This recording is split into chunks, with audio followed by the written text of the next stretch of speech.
Hello, how we doing? Coming at you in a crisper. I upgraded my streaming software.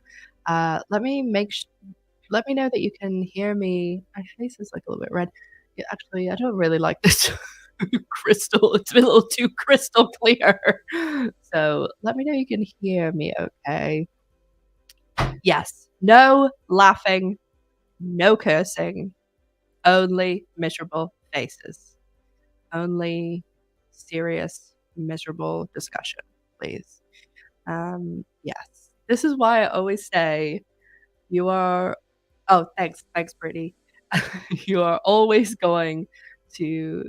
I was saying this to Chris and Jess the other day, before we start recording. We were talking about like some of the comments and stuff, and I was like, "You're always going like there's always going to be someone that complains. Like you could literally post a picture of a puppy and be like, "Oh, this puppy's so cute," and someone will be like, "Oh my god, I can't believe that you like hate cats. I can't believe that you would say this about cats." And it's like, no one's talking about cats, um, because yeah, people are just insane. And somebody else just very quickly about comments.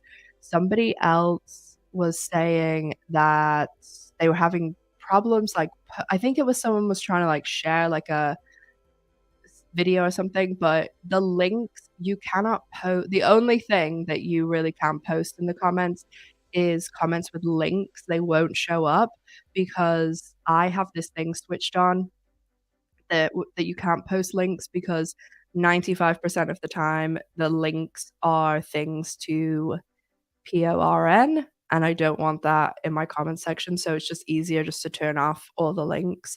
And the only other thing is sometimes comments get filtered out by YouTube if you use like certain words or something, or sometimes there's other things that can trigger it, but it says that it's supposed to catch stuff that's like not nice, but some of the stuff that because it goes into like a filter and sometimes I see it and sometimes I don't. Sometimes it does. I don't know where it goes. It goes somewhere, but some of the stuff it catches is really strange, and then I've seen some awful stuff that it doesn't catch. So I don't know. It's all a mix.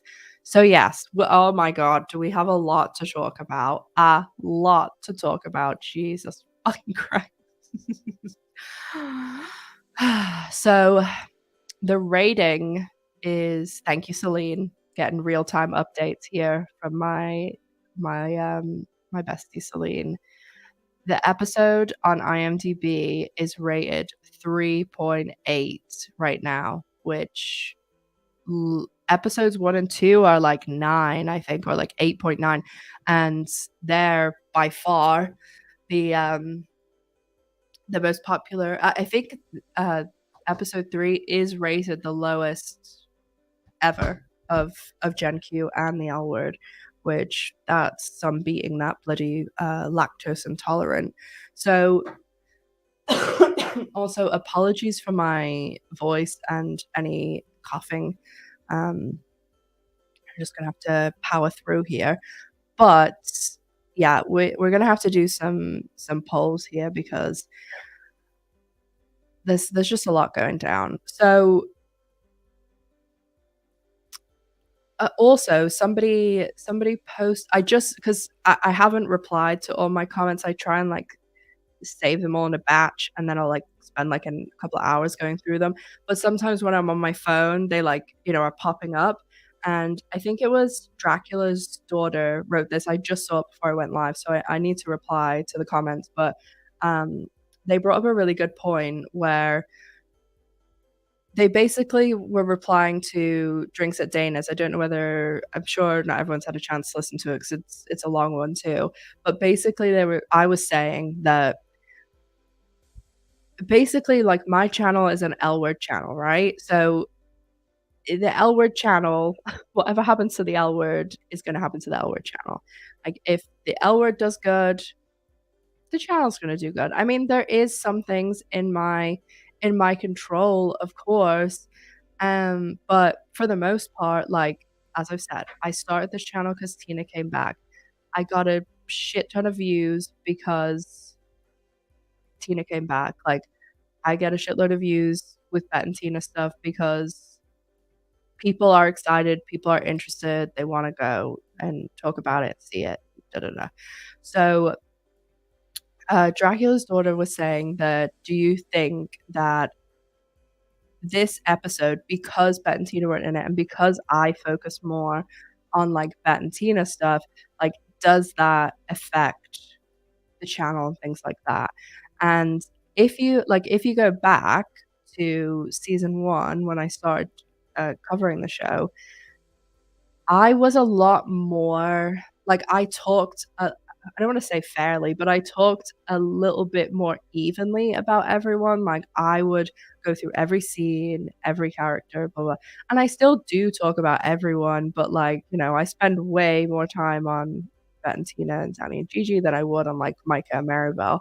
And I mean, from the beginning, I've always said, like, who my favorites are, who I'm interested in, who I wanna talk about, and for the most part, that has lined up with, like, my audience, whether that's, like, because those people are, like, seeking that information out and seeking out someone who likes Bette and Tina, but the thing is that I've tried content for other characters, for other people, and talking about, you know, other aspects of the show, but it there's just no one that watches it. So I I do realize that there are like, I get comments all the time about people saying, "Oh, I wanna talk more about this, I wanna talk more about that," but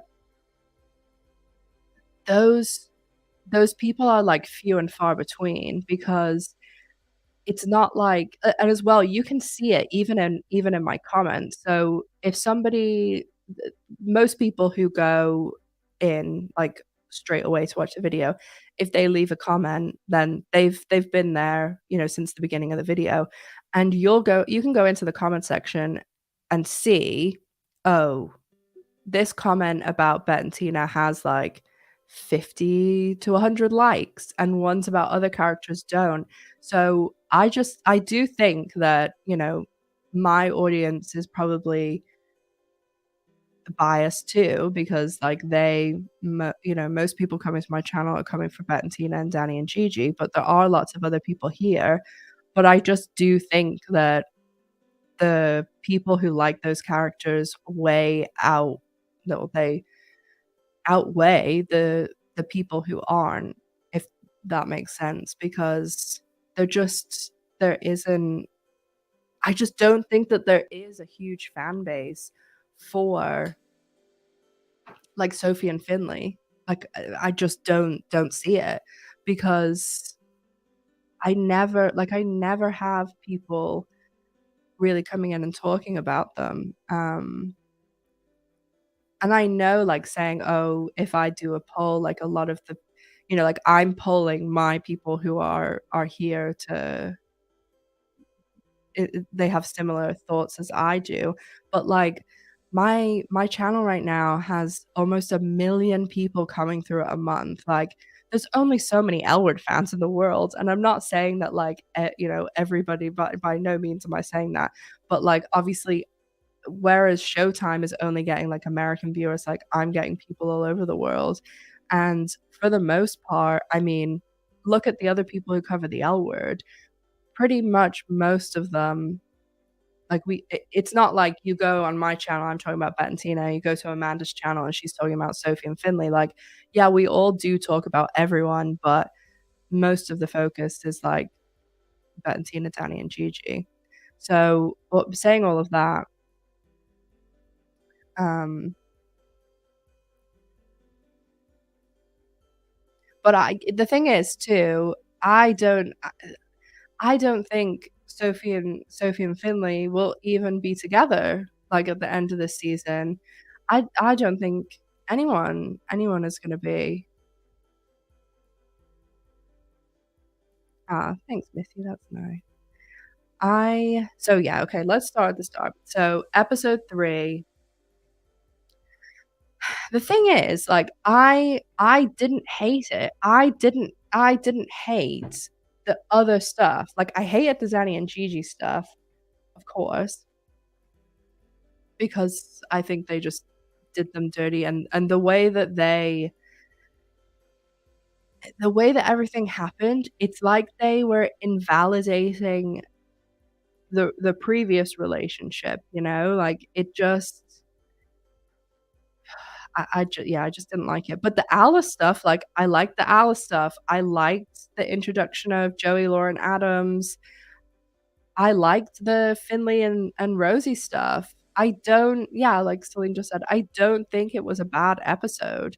I just think that, I mean, it's the Dani and Gigi stuff. Like, holy crap! If you go to Showtime's Twitter, wow, wow, wow, wow, brutal, brutal.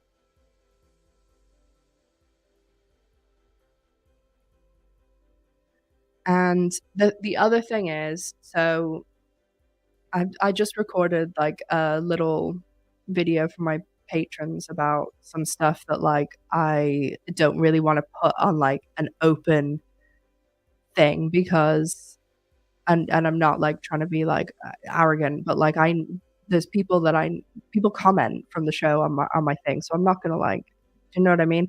So I'm probably repeating some things that I said in the video, which will be up in a little bit, but I just I feel as though like this okay, like Dani and Gigi were in this one, and yeah, they were decimated and stuff. But next episode, like you have to think, okay, next episode is the Halloween episode. So I'm sure a lot of it will be like, I don't want to say fillery, but you know, like those holiday episodes. And we know that there's going to be this thing with uh, Dani and her friend from school. Remember, I told you guys Demi Lovato was supposed to play this person, and they're gonna like sing like the Spice Girls. I don't. Well, that was what was in the script, was that they were gonna sing the Spice Girls and Wannabe, I think it is. But there is an OG coming back in episode 4 too. So episode 5, I don't know this for sure. This is me guessing. I think that Leisha isn't in episode 5 because the pictures came out the other day of episode 5 and there was tons and tons, and Leisha wasn't in any of them. So episode 4, I think Tess is gonna find out. I'm guessing because I don't think Kaylani's in that many episodes after episode 4, and we also know, like, you know, they gave so much away in the trailer. Like Tess was throwing the water at Shane, and then we also know that like that trailer for like coming up on this season had like Tess crying, and I know that they only when that trailer came out, I think they'd only finished up to episode like 7, so it can't be that far in advance. And I know that episode 6 is the musical where they go to the shaman. So I feel like episode 6 is really gonna like make or break, because it could it could either go really, really well because there is someone coming back in episode 6 that I think people will like really, really like. And some of the stuff that I know about it, it's like it could be like the most amazing thing, or it could be worrying. But I think it will be fun. And from what everyone, that was like the number one thing that everybody talked about when I was on set. Everybody take a drink, was episode 6. And well, I don't know whether the whole episode's a musical. There's like musical numbers. It's like they go and like get they go to like, you see it in the trailer at the end where the one where Alice and Shane nearly kiss, and you can see like Sophie and Dani and Micah and stuff behind them. And so it's like I think it's taking place in Alice's head when she's like tripping. So oh yeah, I'll talk about Laurel's interview in a little sec. Oh, the other really and then I'm assuming yeah, so okay, sorry, jumping all over the place. So yeah, episode 6 and then episodes 7 and 8.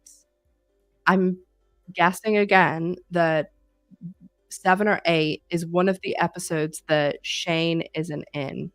So that's also going to be, I mean, because you have episode 5 is like, there's only Shane in that. And then, you know, you have the episode 7 or 8. I think episode 8 is where Tom is back again. Like this is me putting things together and guessing. I don't know for sure. And this is very important. This is why I'm saying the lives are important. We need to get our message out.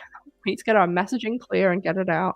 And if you want to clip, you want to do anything, go right ahead, because I'm gonna leave this live up because it's the advent calendar, you know, so for the day. But this is very, very important. We need to make all the noise we can about the fact that we need the lights on set, and we need good, clean, like, images. I will come and I will light, I will do anything.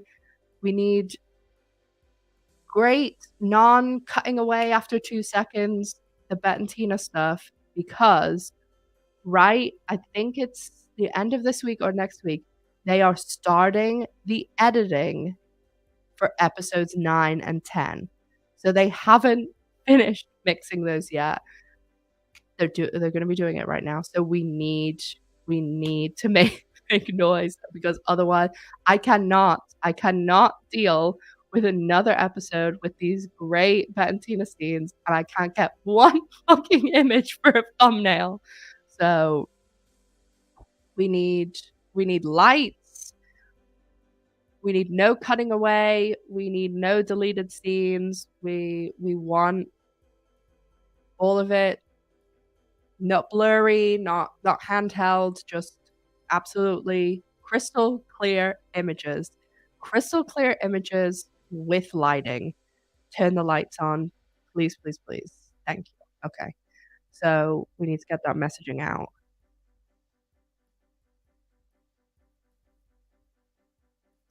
Oh my god, yes. The freezer scene, walk-in fridge freezer, whatever you want to say, needs to be like at least 5 to 10 minutes. I'd also love like less music. I mean, come on, Jennifer and Laurel, we don't need any enhancements there. Lights on, no music. If you must, but lights on, tripod, yeah. And the freezer scene will be going down in Elwood history. But what else was I gonna say? Oh my god, yes, thank you, Virginia. The hair, that is the other thing. Lights, hair. Yes. Yes. We need, so those are our list of demands. Listen, those are the list of demands, and if you get those sorted, then I mean, that IMDb page will bump it up. We'll bump it up because, oh my god. So I don't know how things are going to, I mean, I feel like I know how it's going to go, because the next few episodes, with it being like Christmas time too, because episode 6 is like the week of Christmas, I think. Yeah, okay. Episode 4 is this week, 5, 6. Yeah, episode 6 is the 22nd. Oh no, sorry, 23rd Friday. Yeah, so, and then the 30th. So episodes 9 and 10 are the 13th and the 20th of January. And I mean, obviously, I'm super super excited to go to LA to watch the finale, like to like be with other L Word people, and like I there's been so many people who told me that they're going, and actually one of like my social media friends who runs the Tibet Legacy account, so go follow them on Instagram. They have been helping me make a Discord server. So the Discord server, I hopefully like tomorrow or Wednesday, I'm gonna open it. And I mean, like I use the Discord. I have a Discord server with like Evelyn and Amanda and Alex. So, and there's another channel, Fun Day Fridays, that I'm in their Discord. It's really good, and you can have like different like you know chart chats and threads and stuff. So my like my ideal Discord server, we would have like a chat or like a thread every week for like to discuss the episode, and then there can be another one for like anyone who's going to the LA watch party. And so that, because hopefully like most of you guys would join, and then it's like a good way that I don't know, people can like share how to watch the show in countries and things. I mean, the Facebook group is good, but I know that like not everyone uses Facebook, and like it's kind of limited and stuff. So the Discord server is way better. You can like share things and like video, if you wanted to share like edits and things, it's really good. So I think it'll be cool. Yeah, the advent calendar winner I always announce on Christmas Eve, like that video that day. Okay, so the Gigi stuff, a lot of people were asking me.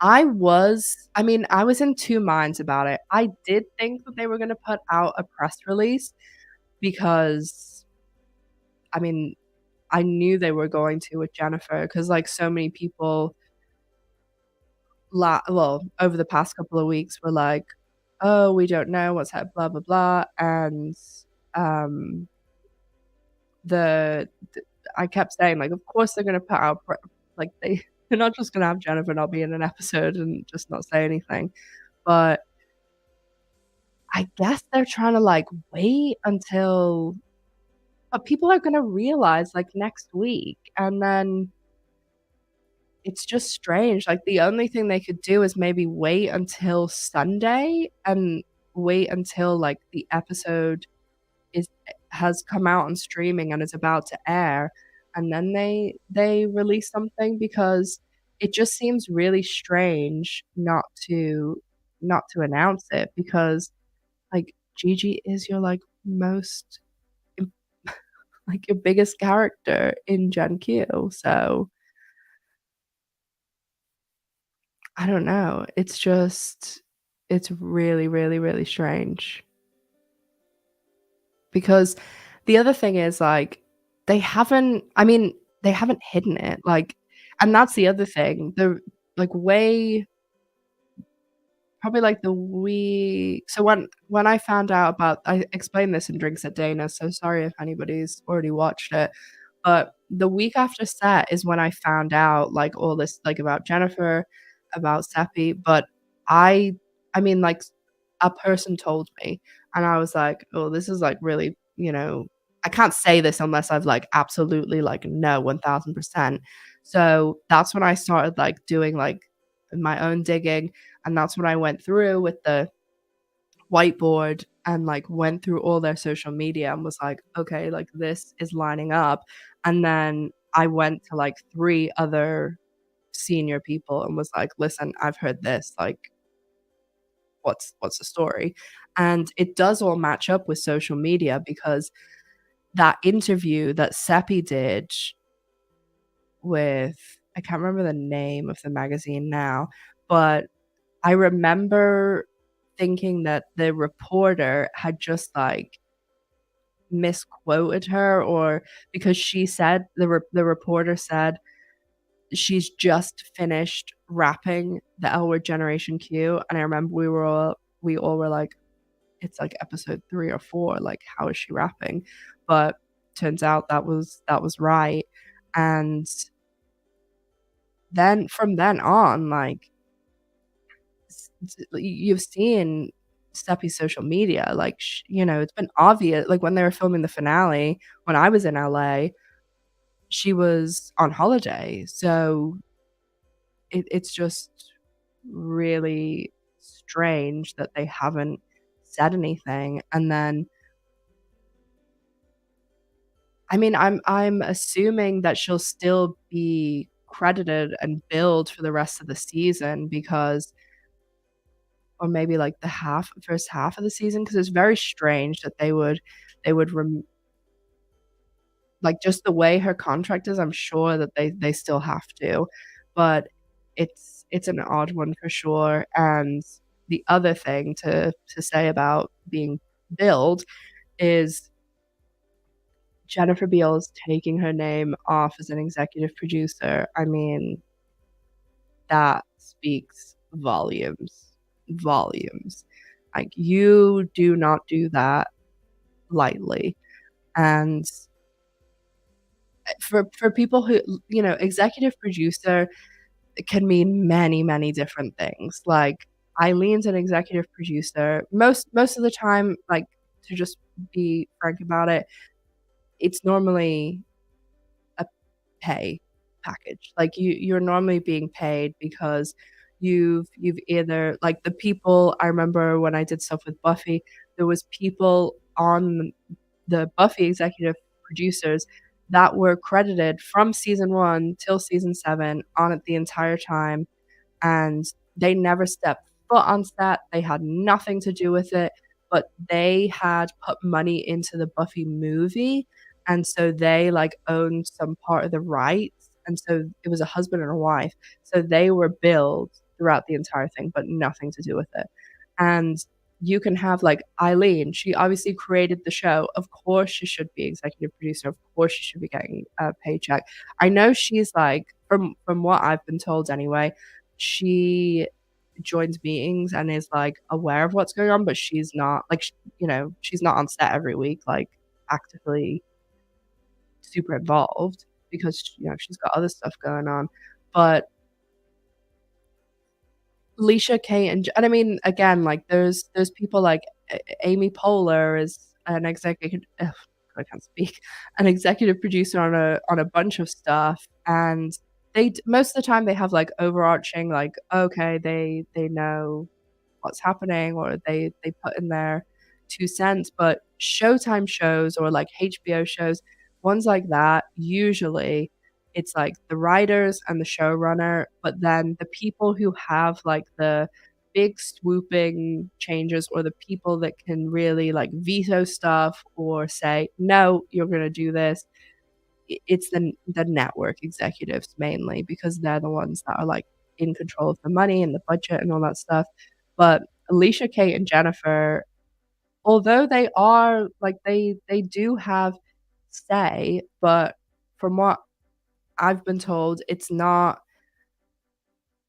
an insurmountable amount of say, and those executive producer credits are what they got because they are the ones that brought the show back, like, they are the ones that's you know, Jennifer told the story at the San Francisco interview, so, of course, they should have got credit for that, and it means that so, like, they get paid their episode package for acting in it, and then they get paid another credit for the executive producer one, so to take your name off and especially because obviously she's not in episodes 3, 4, you know, onward, and it would have just been like so do you know what I mean? Like, you're basically giving up that payment, and it's making a statement. So, yeah.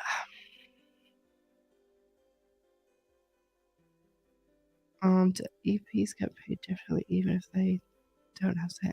Do you differently? Do you they have, like, a structure, so, like, they will be paid, I don't know, like, I'm just gonna pick an arbitrary number, like, they get paid 50 grand, like, every episode, or that's the way most of those things are, the same way that, like, oh, an actor gets, like, Reese Witherspoon gets some, like, ridiculous, insane number for the morning show. I think she may it's something like 2,000,000, like, she gets paid a and I'm pretty sure she's an executive producer on that too, or Jennifer Aniston is, but it's that'll be for, like, acting, so, like, yeah, it's completely separate usually.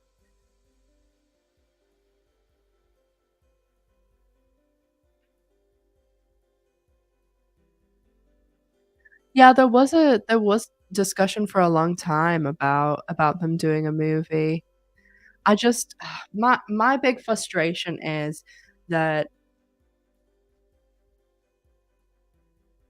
oh, yeah, she is, yeah, Reese is, yeah. My big and Reese Witherspoon has, like, her own production company too, um, so my biggest frustration is, at the moment, is that I just and maybe I just need to get over this because I just look at, like, what's happened over the last 3 years, really, and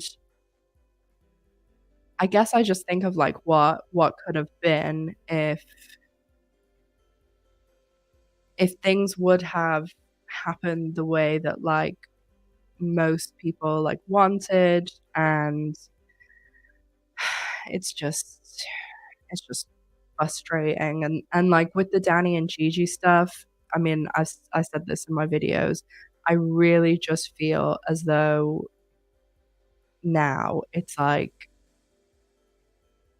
they just burned it down, like, they literally like, meme of that, like, kid that's, like, got the house burning down, like, that was it, because if you think about if we were at this point now where everything had happened exactly the same, everything had happened, like, Jennifer and Laurel had gone, blah, blah, blah, and Seppi Seppi was staying, and Dani and Gigi were together, like, you'd be in a completely different place.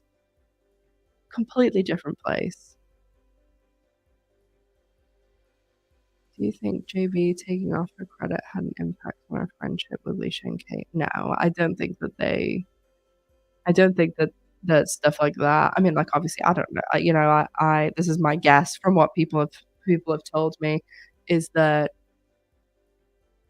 it's more they're like a unit, if that makes sense, and I said this last week too, like, I think if anything that's come out of all of this is that Jennifer and Laurel very much, from what I've been told, have had, like, a renewal in their friendship, and I think that this whole thing made Jennifer really, like, obviously, she was super grateful and happy that Laurel came back, but also that she was really appreciative of someone like Laurel who, like, they have that, like, really kind of special relationship, like, they, like, trust each other a lot, and they're very, I mean, like, doing those scenes together, like, you know, you have to be incredibly, incredibly trusting of the other person, and I also just think the fact that, like, Laurel came back and kind of was like, wha she's just kind of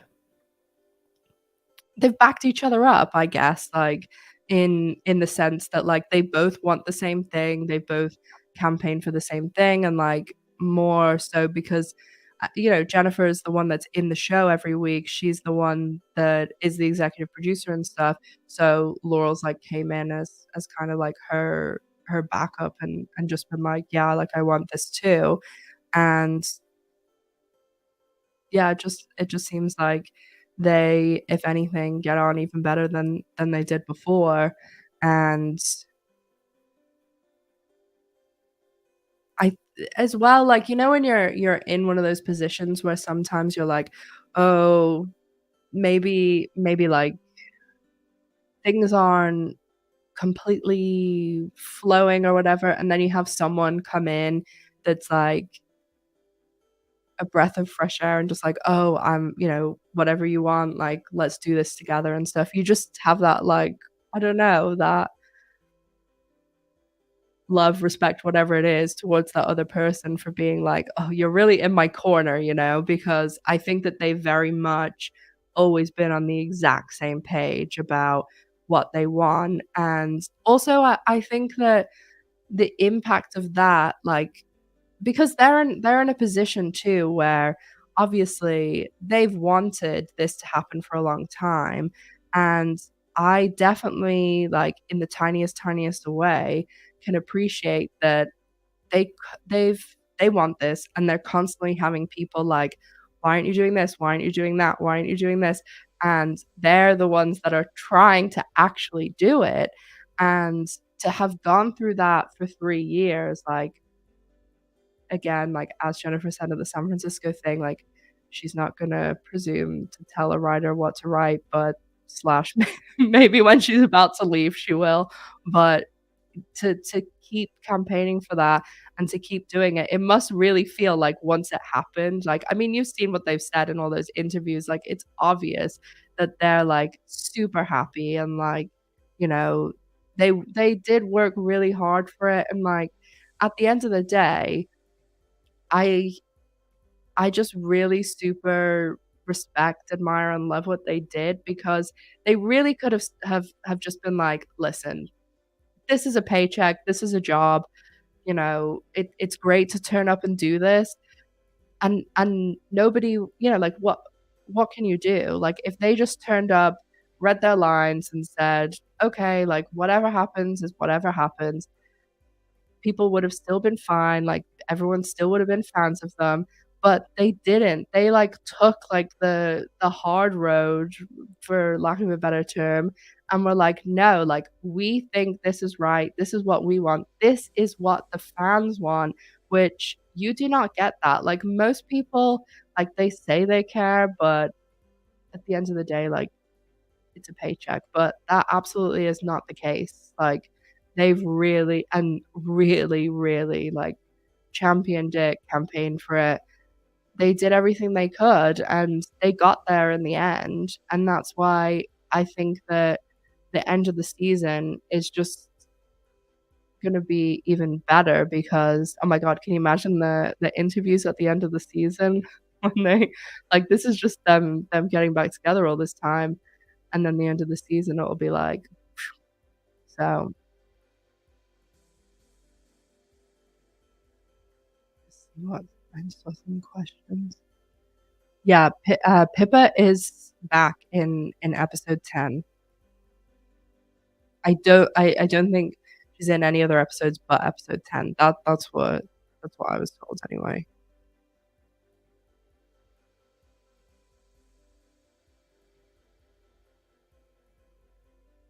Yeah, I've been seeing a lot, like, not a lot, but I've seen some people talking about, um, a Bette and Tina spinoff, a Dani and Gigi spinoff, and things like that, and, like, would I love that? Like, of fucking course I would, but it just stuff like that just wouldn't happen. Like, the Showtime, 1, owns all that stuff, and 1, like, you know, Laurel has, like, an entire successful career as an artist. You know, she did these episodes as favors to Jennifer, to us, whatever way you wanna put it, and yeah, I just like, it just there's no way that that would happen with the way that things are set up, because also, like, Showtime Sh Showtime has the deal with, and I think somebody else asked this about, um, Marcia and Showtime. Marcia has, like, a exclusive deal with Showtime where they're, like, working on other projects, I assume, after this, um, and yeah, so she does have, like, a contract with them, and I'm assuming it will switch over to Paramount because that's the other thing, like, all this is going on and it's, changing. Even if everything was, like, absolutely fine with the with the L word, like, in general, like, if none of this had happened and Bette and Tina got back together and Dani and Gigi were still together and everyone was staying on the show, it would still be up in the air about season 4 because of all this Paramount stuff, and, I mean, you guys know last season I was super confident. The day after the finale, like, is when I was saying, "I know it's renewed, but, they're not announcing," and it was pushed and pushed and pushed the announcement because of all the stuff that was happening and people leaving and contracts and things, so I think that they will like, they're obviously gonna wait until the end of the season to make the decision, but I think it will heavily, heavily depend on how these episodes perform, and as I've talked about a lot, I said this to Chris and Jess, and Jess was telling me that there's someone who started working with her who's, like, an L Word fan. It was really funny because, they started talking about the L Word, and Jess said something like, "Oh, yeah, Ash, blah, blah, blah," and the person was like, "Oh, you know Ash?" Because they watch my channel, so I was like, "Oh, that's so funny," and, they listen to the podcast now, and Jess was telling them that I had offered Showtime, like, "You can look at my analytics." I sent Kate and Leisha an email after their podcast last week where they were saying they wanted to see stuff. I was like, you could have full view of" and it's for me, someone that works in marketing, like, it's insane that you would turn that down, like, literally all of you guys, like, it's like seeing into your actions and, like, what you're doing, and you're their fan base, their purchasers, like, it's crazy because the stuff that YouTube gives you is far more than Showtime would ever be able to get, like, the analytics you can get on YouTube are insane, insane.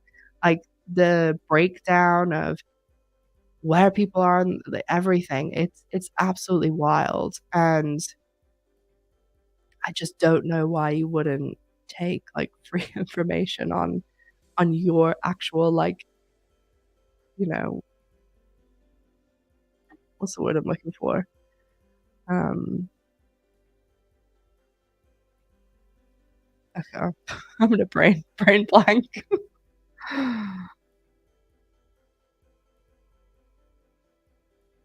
I mean, Rosanna said, "Can we still hope for Gigi to appear in the end as a cliffhanger?"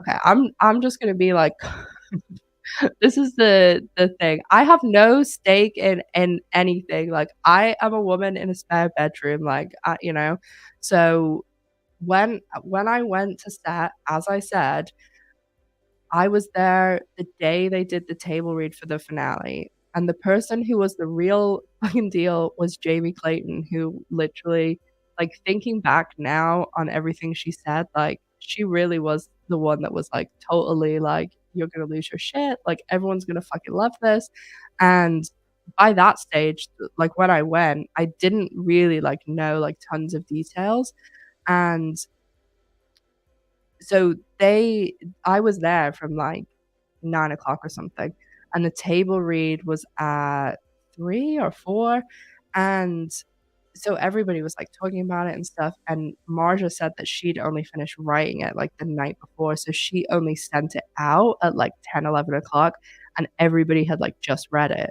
So they they're talking about this, blah, blah, blah, and when I went to set, like, obviously they were, like, try certain things they were, like, trying to hide or, like, not tell me, and when we went into where, like, the costumes are, they have it's basically like a huge, huge, big part of the building where they have all like, I mean, all the costumes, like, all the seasons, and you would go into this one room. I think I've told this story on my Patreon, and it's like a W, like all the clothes go down this way, towards the back, come up, go down again, and come up like that. And because obviously they were filming 9 and 10, so like anyone who doesn't want to hear about the event, mute me for like 20 seconds. Mute me now. And so the costumes were all getting ready for the wedding, obviously. So like those are obvious what they are. So they were trying like, but I have eyeballs. And I'd already been in Dana's that was like completely kitted out like a rehearsal thing. And Jamie's like, yeah, I mean, you have no idea what this is, right? It was really funny. But the costume thing, so they were like, they ran in front of me, and there's like I've shown it on my video, like they had like all these, each character they would have for the season, and it would have like all these like inspiration like pictures and stuff like that.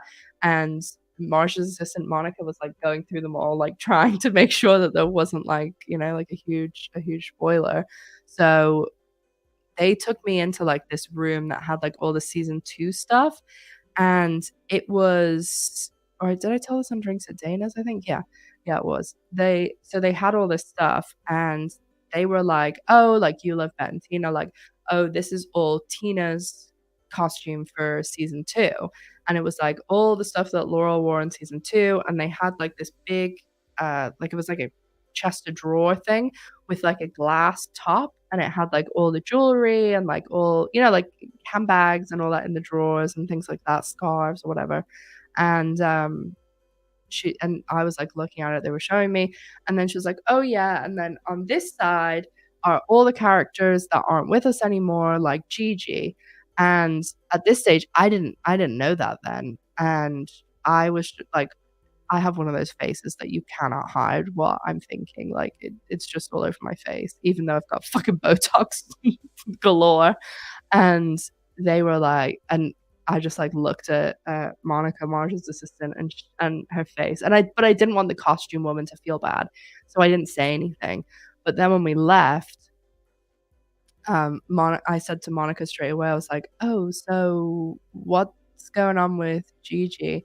And then immediately she was like, "Oh yeah, I mean, I was kind of hoping that you missed." I was like, "Are you kidding?" And she's like, "Yeah, I know you figured out the Kaylani thing by a speck on someone's finger." And I was like, "Yeah. So what's happening?" And she was like, "Oh yeah, I mean, she's just going away." And I was like, and she's like, we didn't kill her or anything. And then the second that she said that, I was like, okay, so she's. But the weird thing is that before I went to set, they asked me like who my favorite characters were, because they were like, oh, because they filmed me when I was there, so they were like, that obviously they're going to use it to be like, oh, super fat, because they kept saying like, um when they were like talking to the costume people, they're like, "Oh, the super fan that's coming today," and I was like, "God, this is so embarrassing." But when they were filming, they said like, "Oh, it would be cool if like you do the Alice tour with Marsha, and then like you do the other like Dana's tour with like one of the actors." And I was like, "Oh, that's amazing, yeah." And of course, like, who do you guys think I'm gonna say? Like, of course I said Bette and Gigi. And because I think they told me Laurel wasn't going to be there. Was it? Yeah, or something. I knew Laurel wasn't going to be there, and they were like, "Oh yeah, that's no problem. We'll get." And I knew that they they're not going to get Jennifer Beals to do that. So they made it seem like Semi was going to be there, so that's why I was like, okay, like she's going to be there. And then literally that day was when she was posting when she was like in Europe or something. So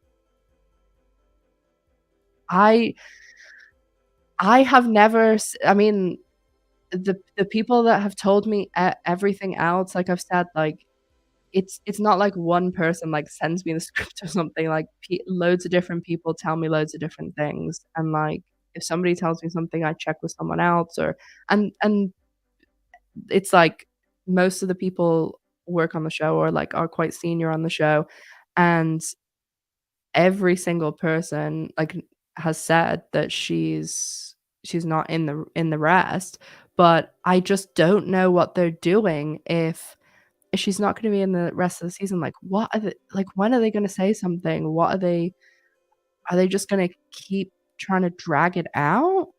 But, I mean, the way they've left it, they have left it kind of open, but now I mean, if I knew nothing about what was going on at like, if I'd only just seen the show in, like, a vacuum, I would say, "Oh, they've left it open because she's gonna come back or some" but just knowing the way that they've been like, "Oh, you're only gonna be in 3 episodes, and the first 2 episodes, you're gonna have, like, 1 scene that's filmed in, like, 1 day." I mean, would you wanna come back? Like and the thing is, yes, it's a network show position, but Seppi's, like, booked and busy, like, I it'd be different if this was, like, her only gig, like, so, I don't know, that's just the way I see it, that, like, yes, they've left it open, she could come back, but like, I just don't see, like, that she would, if that makes sense.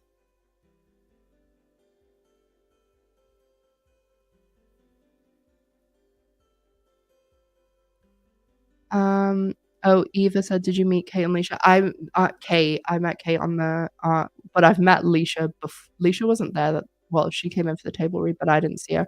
But I've met Leisha before in God, it must've been, like, 2008, 2009.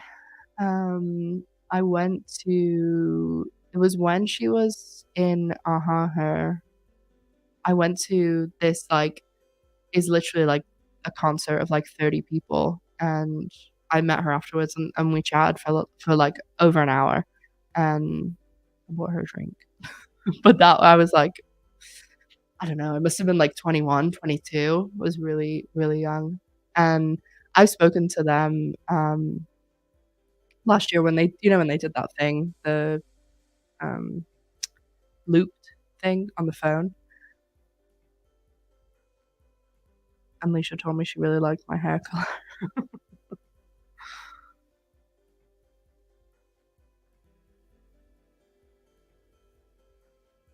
Yeah, I mean, they could totally get her back for season 4. But it's just like, yeah, I can't imagine, but the other thing is, like, it's a it's a network show, like, of course someone's gonna want that role again, but I don't know. The other thing is, like, I've heard some other people saying, like, "Oh, she's leaving because of Blackbird, or she's leaving because of this," and it's like, "No, like, that was all filmed way before." But I understand why maybe, like because the other thing is, like, other people Jess and I were talking about this, like, I again, I'm a woman in a spare bedroom, like, I have no allegiance to I didn't even take the episodes this year because I didn't want to be under embargo. I didn't want to be and now I bet you Showtime, like, regret me not taking it well, there was a whole thing, but because if I was under embargo, I wouldn't have been able to, like, talk about the episodes at all before because I would have seen you know what I mean? Like, I would have seen them, um, but other people are under embargo, but also, like, Showtime, like, sponsors some other things. So, like, Showtime sponsors some other podcasts, some other, like, people that do, like, the, um reviews and stuff like that. Showtime sponsors all those watch parties, like the one at, the Semi-Tropic, but Showtime sponsors pretty much, like, all of those Henrietta Hudson ones, loads of them, and a lot of those are, like, hosted by other people. I remember, like, Jess was saying one of her friends who has a podcast, they like, they do some of the hosting or something. So, like, totally, like, they if they're under embargo for the episode too, like, when I did it last year, they literally have you, like, sign something. So, that's why I didn't even want the episodes early because I didn't want, like, anything to affect what I could say because, like, again, like, the whole point of my channel is, like, to talk about the L word open and honestly.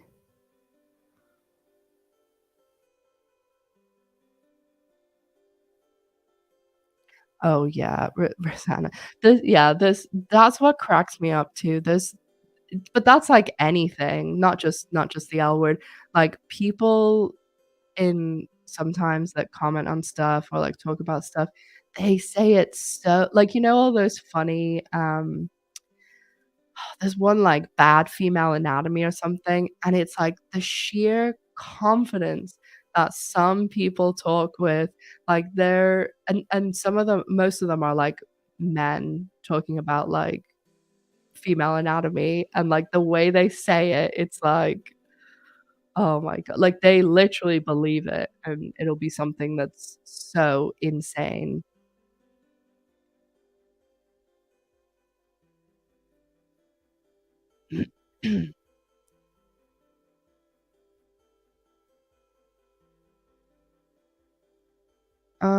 I've heard nothing but amazing things about SEPI. I'm not gonna sit here and, like, say about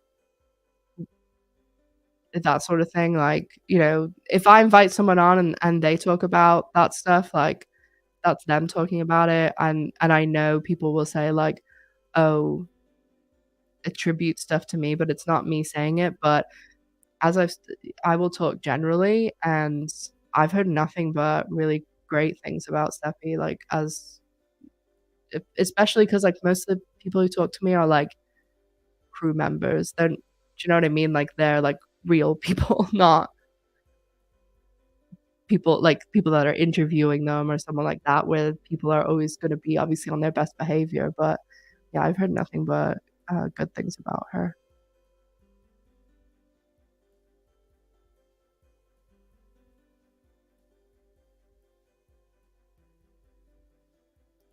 My favorite part about being on set, I think it was, like, when I spent time with Jamie Clayton. She was honestly, like, so awesome.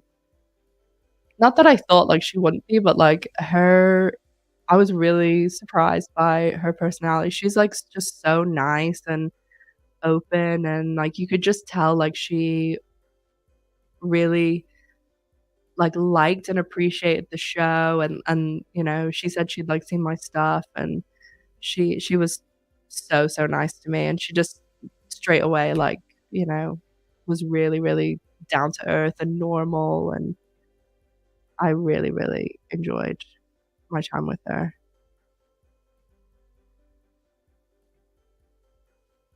Yeah, Brittany, they do, yeah. That's what I was talking about. Sorry, I'm a little bit behind in the comments, but I'm right around.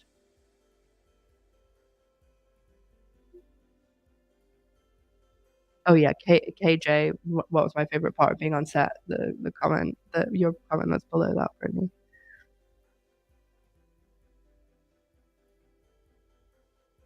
Oh, this was the fact that she thought a lesbian show should open with mouse.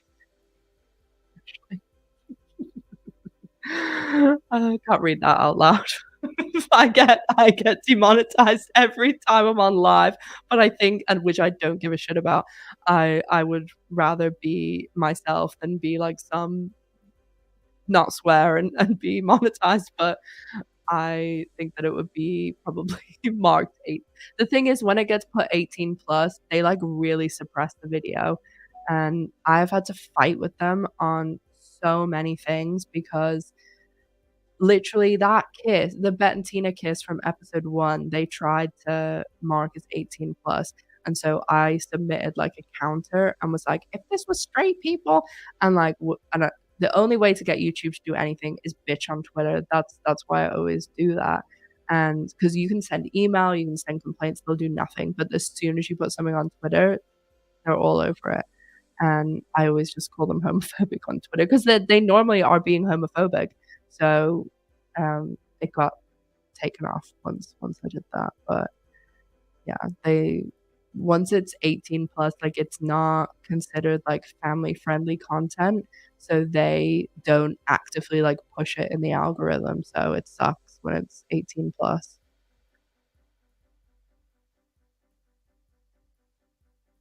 Oh, the fridge freezer scene is gonna be um it's gonna be wonderful. It's gonna change lives, literally. Celine's gonna have a coronary. It's gonna be like a stir fry. No, no, more than Shiba. Like a yeah, like a stir fry scene, honey scene. As long as they don't cut it to shit, that's the only thing. Because like most of the stuff I know before it's gone through the edit. So hopefully the lights are fucking on, no one's hair's in anyone's face, and it's not shaky cam cut to shit.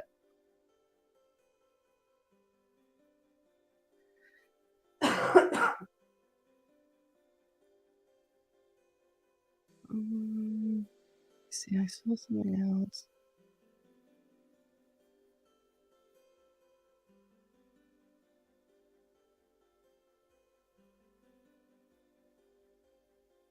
Oh, hey, Sonia, I saw you pop in there. Oh, I guess, like, some of the sorry, I'm just trying to catch up on some of these.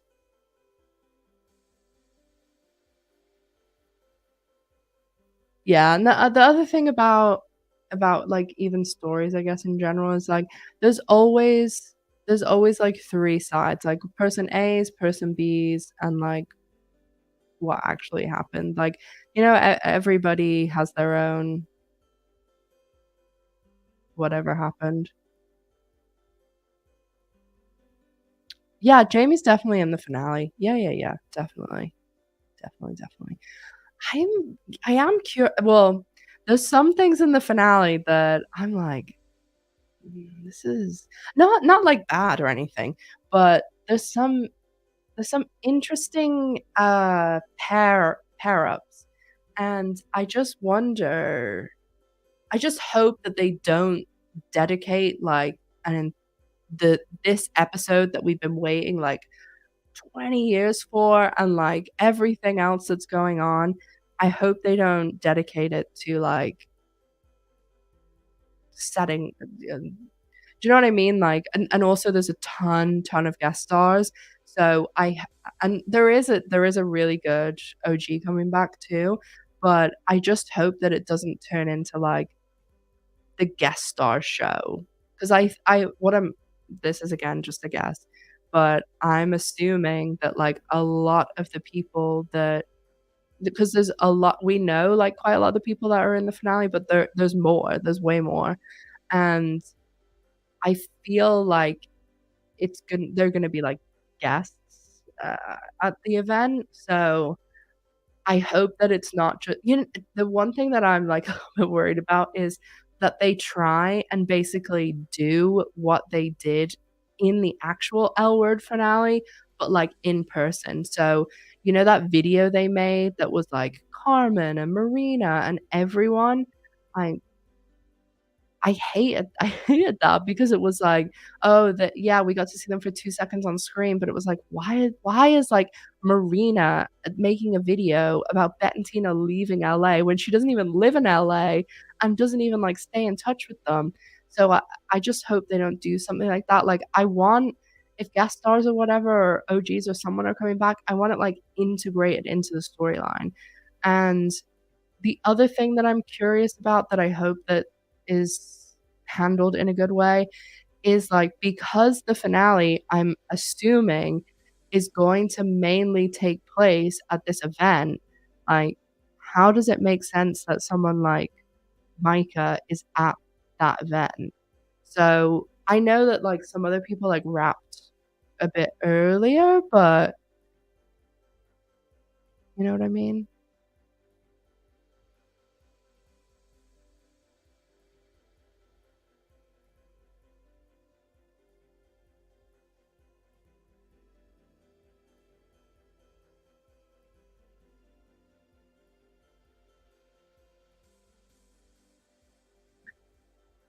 Selena just saw your scream, scream.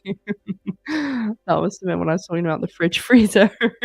You having a coronary. Oh my god, who said where did it go? Damn, it just skipped. I lost it.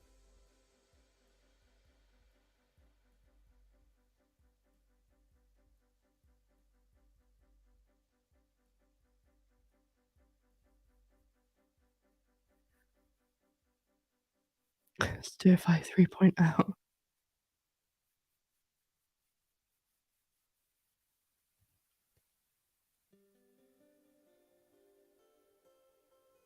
Oh my god, yeah, please no Pictionary. Please, please.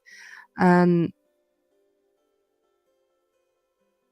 yeah, that's what I mean, Brittany. Like, why would all those other people like Dani, yeah, like I can see Bette inviting Dani, but like why would why is Alice gonna invite like her work colleagues? Oh god.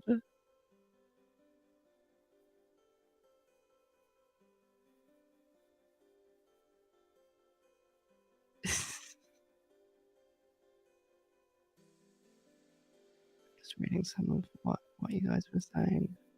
Trying to read it as quickly as possible. Yeah, I'm pretty sure the Kaylani stuff, I'm pretty sure she's gone after this week's episode, but I'm not 100%. I'm pretty sure though. That stuff like the Shane stuff just like it's the same, you know? Like and I think I'm being heavily influenced too because I know like Kate didn't want that.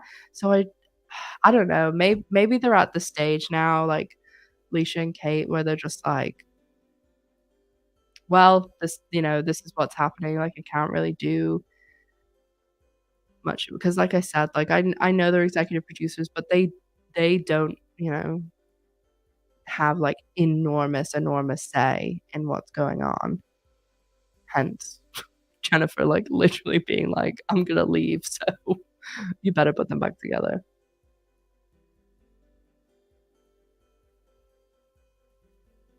And the fact they don't like talk, I've talked about this before, but the fact that like they don't really talk about the show like I know that they're like very, they don't like to talk about like anything really personal. And that, like, I totally stand by. But you think they would talk about the show because most people, like, most of their listeners are L Word fans. Like, I don't think, like, a lot of people randomly stumble onto the Pans podcast. So it just seems crazy that they don't at least talk about it a little bit. I don't know. It seems odd to me.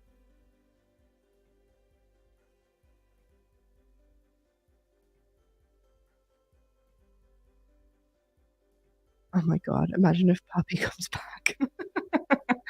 Should is it just the actress who plays Poppy? I can't remember. Is it Jacinda? She's on the morning show, so she's booked and busy, baby. She's not coming back to the L Word. She's got a good job. That show, they make crazy money on that show. I mean, female lead show, go for it. Like, also just the way the creative P, just the way you said that, it made me think of this. Just the way that what they did with Gigi too, like, the way that they had the, like, the car accident happening while, like, all that stuff's happening with Bette and Tina, like, it just really annoyed, and I don't really understand why they had to have that dramatic car stuff too, because, yes, like, I guess it was the thing that, like, had Gigi, like, thinking about the Nat stuff, but there's other things they could have done.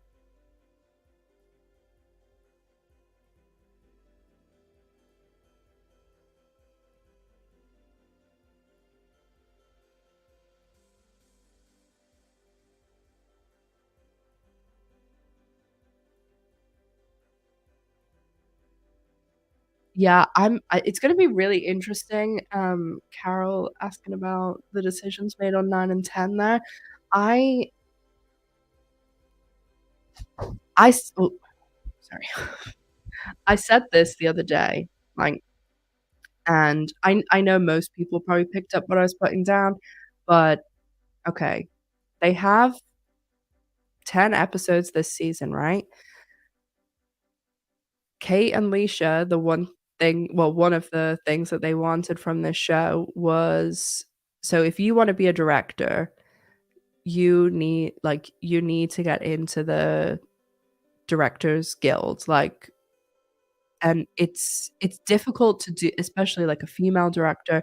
It's hard to do that because you need someone to give you your break, like, in an actual, like, anybody can, like, I can say, "Oh, I'm directing," like, I could put an L Word hour-long documentary up, and that's, like, me and, again, my fucking spare room, like, to have, like, an actual proper project with, like, Screen Actors Guild and, like, the whole thing, like, has an actual production company and everything behind it, and producers and money, and so you need someone to give you that first break so that you can then be registered and stuff. So, Kate and Leisha obviously wanted to start directing, and this is a great way to do it. It's why, if you look at a lot of those CW shows, a lot of the actors, they will start directing later on in seasons, because while that most of them will want to move away from those shows, like, after a certain amount of years, that they'll be basically, like, not bribed, but, like, they'll say, "If you stick around, like, we'll let you start directing." And if you think about those shows, like, they did it with Smallville, they've done it with, The Flash, and, like, even now they're doing it with The Flash, Arrow, like, they all let them direct. They even actually do it on Grey's Anatomy. The Who's calling me? Um I wonder if it's the police. I had to, like, report my someone stole, like, my AirPod case thing, but obviously I'm not gonna answer the police on stream. What was I saying? Oh, yeah, so um, I've lost my train of thought now. Oh, yeah, like, the directors. So, the guy who plays Owen, Kevin McKidd, he's done it on Grey's. Even The Office, they did it too, when people like, uh, John Krasinski and Rainn Wilson, later on seasons, when people are getting itchy to, like, move on to another project, it's a good way to, because then they direct a couple of episodes, they get their experience, and they get into the Directors Guild. So the long way to say that Shane, that Kate and Leisha wanted to direct. So you have an entire 10 episodes of a season. Why would Kate and Leisha direct the penultimate and the finale?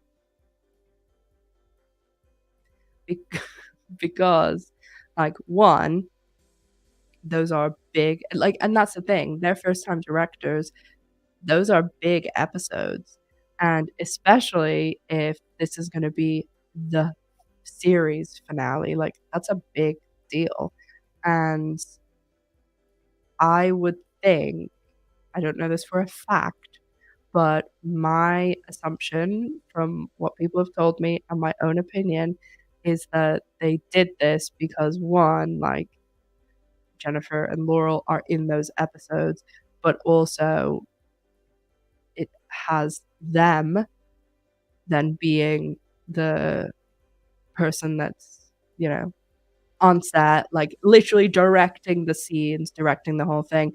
So it's like the OGs, their stamp of is all over it, you know? And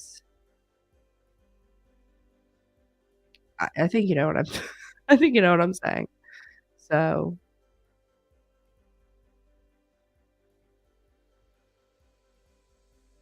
that's my opinion anyway. It's Marsha calling you. It's like, "Shut up."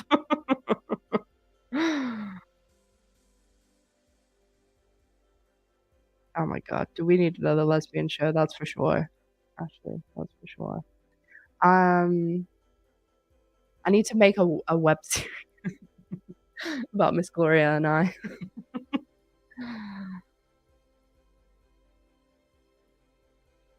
No, no one will delete any scenes because of social media.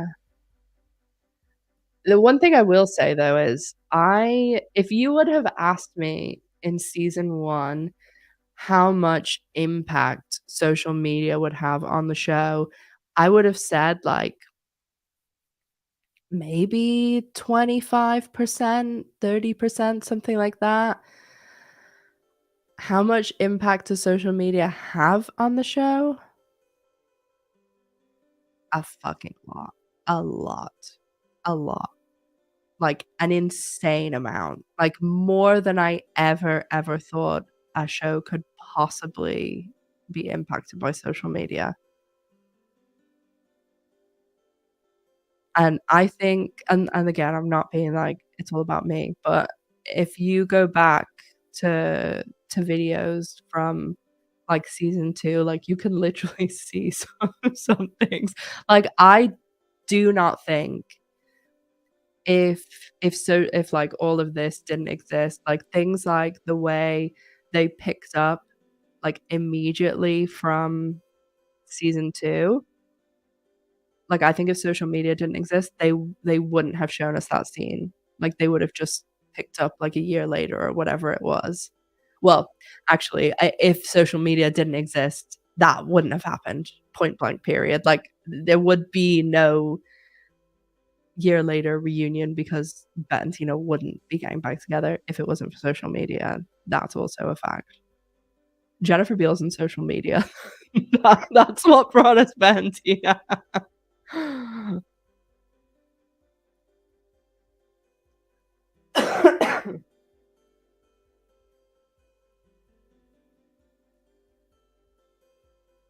Yeah, I do think if there is a season 4, I mean, they tried to film season 3 in Vancouver.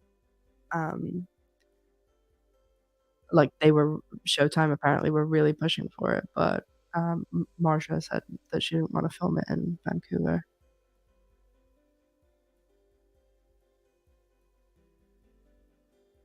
Yeah, Jay, that's a really good point, and that's the point that I have really, really, like, pushed to them and really extensively said that they don't seem to understand or grasp this, that even people who have discovered the show in, like, the last year or 2, like, Celine is a good example, someone that wasn't old enough when the original was on. Those people that are discovering it now, they are more attached to Gen Q. They are more like, Celine is, like, the biggest Tina stan in the world, and I know there's a collection of biggest Tina stans in the world, but do you know what I mean? Like, those people, I think they think like, oh, people, younger people who are discovering it now, like, all feel connected to Gen Q, but they're watching Gen Q for the OGs, even though like a lot of people like discovered Gen Q first. And I told you there was even someone that came into my comments and was like, oh my god, yeah, like, I was watching Gen Q and, like, there was all these scenes they kept referencing, and I was really confused if I'd, like, missed something, and did you know there was a whole other show called The L Word? I was, like, killing myself laughing, but that's what, and I don't know whether it's, like, an intentional thing. My feelings on this, on, like, everything that's happened is that I think that they not resent, like, resent is too strong a word, but I feel like they're not int there's I don't know what the word is, but I feel as though there's some sort of, like, a little bit of resentment, a little bit of intimidated by, like, the original, so they and that has prevented them from leaning into the show and leaning into the original, and just if they would have done it that way and lent into it and been like, "Yes, like, it's all about the OGs," and, like, bringing in these new people slowly and, like, putting like what they did with Alice and Sophie and Finley, like, that's the way you incorporate things, not just being like, "These are this friendship group that you need to care about." Like, you build them into the show, and then over time, like, we build relationships with them. Like, we didn't turn on the TV and instantly, like, well, actually, that's not true, but it just to me is crazy that even stuff like, think back to the 1st season, like, they were so weird about the Tina stuff, like, I remember, like, before I started my channel, being really, like, frustrated because I was like, "I wanna know, like, what's happening with Tina? Like, where the fuck is Tina? Like, what happened with Bette and Tina?" And it was like they were, like, hiding it from us, but, like, you know, like, when they would have, like, Bette answer the phone and Alice and Shane were like, "Tina," like, do you know what I mean? Like, they were like, I feel like they were keeping it from us to, like, annoy us or I don't know what I'm trying to say, but it was even the same way they did that stuff with Jenny, like, we should have come in at episode 1 and they were like, "This is what's happening with Bette and Tina. This is what happened to Jenny," because that's what people wanted to know, like, okay, there may have been some new people coming in to watch the show for the first time, but the majority of people were people that were fans of the original that were like, "Holy shit, the L Word's back," like, it just, and because they've always been, like, n I don't know, not liking that they're the L Word, like, wanting to be Gen Q, it's just frustrating because they could have had so much fun with it and just if they didn't take themselves so seriously, that I think, like, really is the problem, is that, like, they they didn't like that they were the L Word Generation Q, and they tried to take it too seriously, they tried to get rid of the OG stuff when really, like, the whole heart of the show is that ridiculous, like, super hot people in LA, but the friendship and poking fun at themselves, like, that's when the L Word's at its best, when like, the Les Girl stuff, like, ridiculously stupid, crazy drama, and, like, Bette and Tina having some crazy like, season 5 is peak L Word, like, it is the best season. I know some like, a few people might not agree with that, but that to me is the best season, is the perfect season because it's quintessential L Word, like, they're doing a fucking movie about themselves, like, and poking fun at, like, they called the Marina character Karina, like, that's the L Word at its best, and instead they tried to do all, like, this political remember all the stuff with the opioids and things like that? Like, I don't want that from the L Word. Like, I don't want Tessa's mom having dementia. Like, I want fun, friendship, crazy, hot lesbians. Like, that's what I want.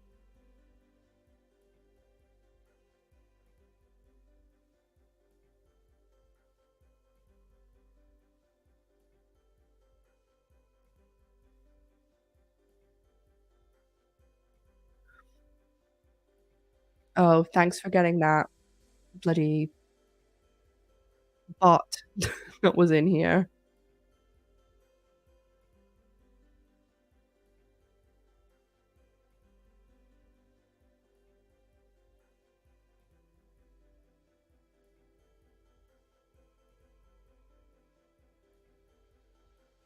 The bots are back. Oh, I feel so worthy when the bot comes in because it's like, oh, something's happening in here. The bots only come in when there's a lot going on. Yeah, I really wish, like, holy shit, season 6 is a fucking shit show. It's so funny because at last week when I did my first day of the L Word, well, actually, it was only like 5 days ago. I did my first day of the I brought up the interrogation tapes, and now there's been so many people that are like, "Holy shit, I didn't even know this existed. Like, what the fuck is this?" So I'm really sorry, anyone who was living in like ignorance is bliss, but so yeah. I hate season 6 so much. I mean, the Bette and Tina stuff is good, but everything else is fucking terrible. And I r- I don't understand why they didn't, like, Eileen literally said, "You can do whatever you want, like whatever you want. You can pretend season 6 never existed." And they should have done that because there's so much stuff. Like, they could have had Mia Kirshner back on the show, and instead they did what they did, and that really pissed Mia Kirshner off, which, you know,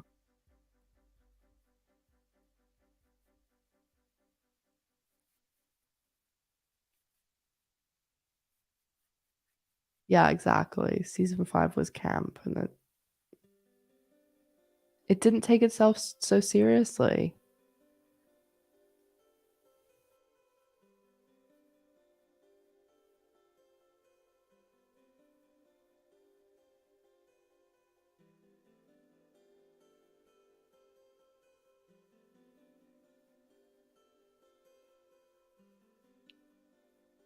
Yeah, I do think that they underestimated, um like, social media and stuff, because the reason I think they didn't realize is because you have to remember, like, the L Word was on 2004 to 2009. So, like, social media, 2004, there was MySpace, like, there was no social media, and even 2000, like, up until, like, 2007, you still had to have a university email to have a Facebook. So, like, there wasn't social media. And YouTube, like, you've seen, there wasn't someone, like, doing what I do in that time, like, it didn't exist. So even some of the stuff on YouTube, like, you know, a lot of it's really old and, like, clips and things, like, it's not anything else, and so I don't think they realized, like, what social media was, like, how the L Word social media was, and yeah, so I just think they,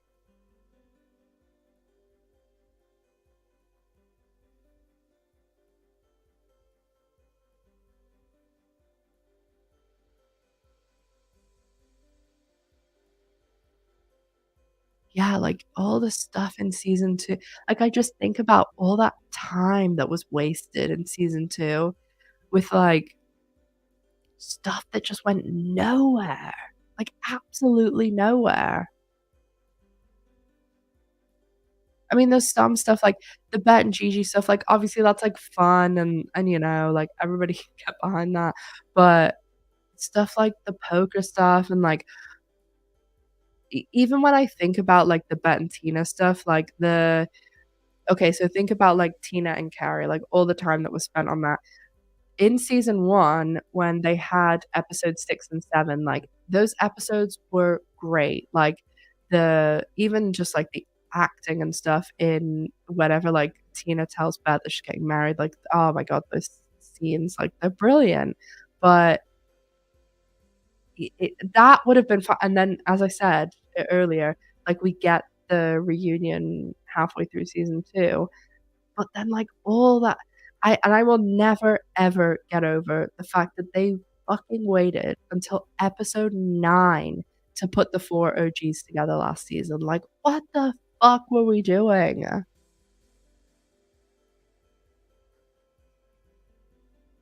It's just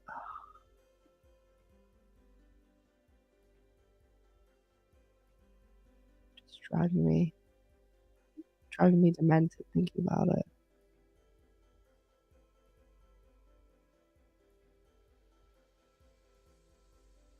Oh, yeah, I wanted to ask this. Let me do a poll. Okay.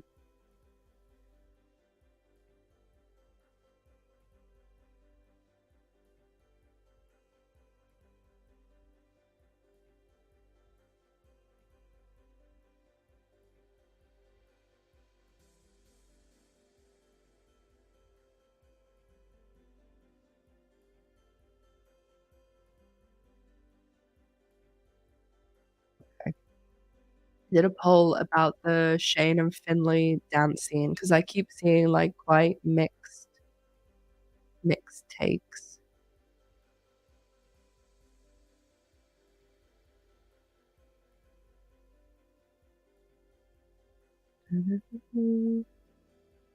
Oh, so, I'm doing a video for the advent calendar. I'll probably do it, mm, maybe Thursday. Um, yeah, probably Thursday because Friday, obviously, the new episode comes out. And it's called The Tibet Timeline, and I have literally gone back over, like, everything, and I think I have figured out the Tibet timeline, like the divorce, everything, because I've got some little scraps of information. So look forward to that because 'cause I'll probably have that out on Thursday. And yeah, it's it's a lot because it goes into I mean, because the other day when I was really on my rampage about the timeline, which stresses me out because it has been 7 days and also 3 months this season so far. So, I just don't know how this happens. Like, I don't know how this happens.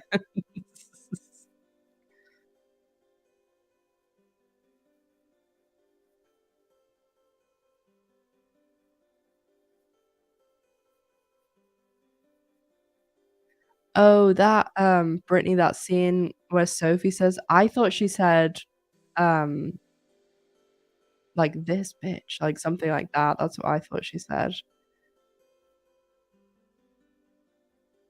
The Laurel interview, if you go to my Facebook group, lots of people posted it in there.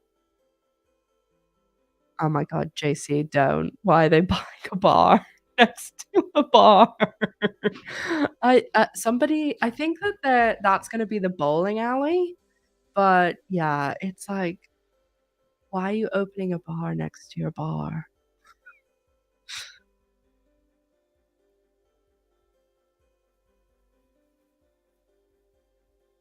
Jack keeps skipping.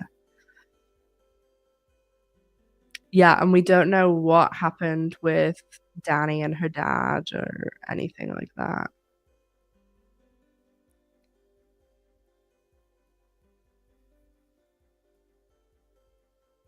Yeah, Tina was just angry in season 2, constantly.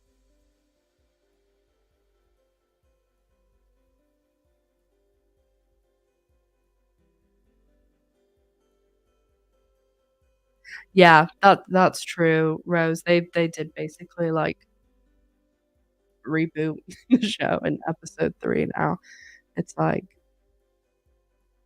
it is like they like, literally that's it, like, they literally erased it's like in episode 3, they were like, no, forget all that Dani and Gigi stuff," because actually they remember, like, this huge, like, connection and chemistry they had. No, no, no, no, that didn't actually happen, and Gigi is actually meant to be with Nat, and Dani forget everything that happened, forget the wedding that Finley forget all of that.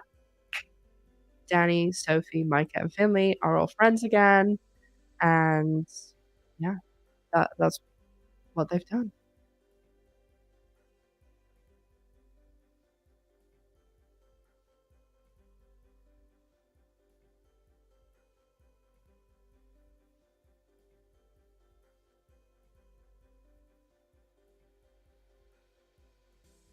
Mm.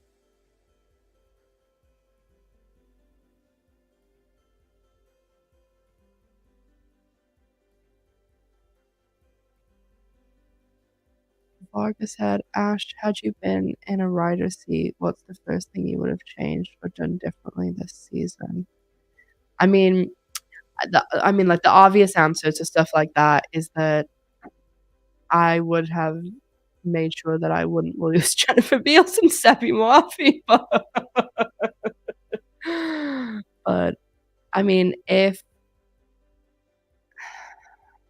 it's so difficult because they've fucked so much shit up already, but, like, if it was overall, like, I would have made sweeping changes in the beginning, like, I would have had Bette and Tina, like, get back together, like, way, way, way, like, I would say episode 5 last season, um, and, yeah, I would make sure that you weren't gonna lose your three biggest cast members because the thing is, like, and I've talked about this before too, no matter what the reasoning is behind it, I'm sure it's because, like, Bette and Tina, but the episodes that Laurel Holloman is in are obviously, again, like, I cannot see Showtime's numbers, I can't, but I can see my own, and my numbers surely are just the L word on a smaller scale because, well, the first season, that's a lie. The first season, we all can see the numbers because actually I can pull them. Oh, I'm repeating myself there. Let me see. Okay.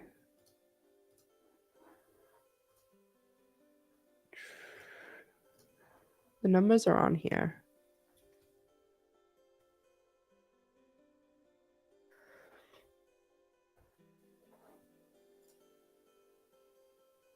Okay, so we can't really use season 2 the viewer because everybody is everyone is watching, well, most people are watching the show on streaming, okay? Like, oh, I'm sure everyone in here, let me close this poll and okay, we'll use um how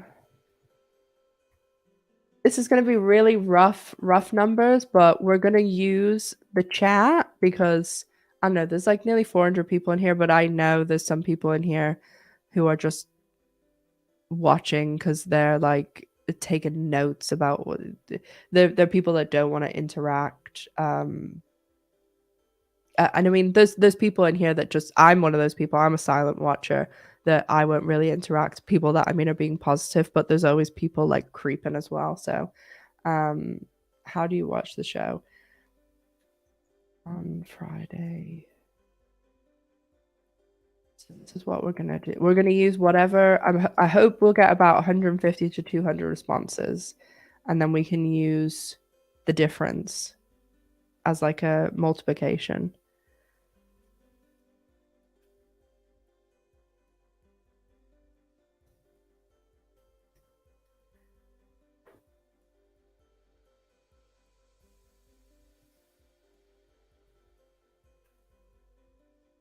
Okay. And I mean, obviously, I wish people didn't watch it illegally because all it does is count against, you know, like if there's a show that you should support, it's the lesbian show.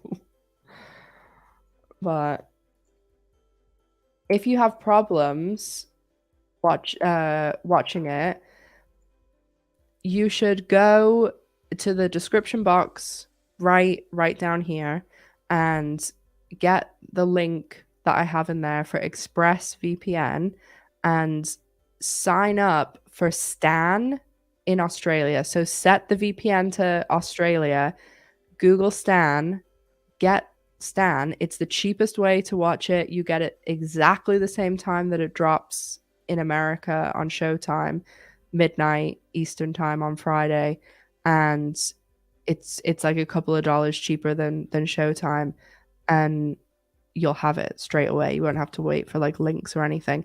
And if you use my link that's down there, you'll get like I think it's two or 3 months free.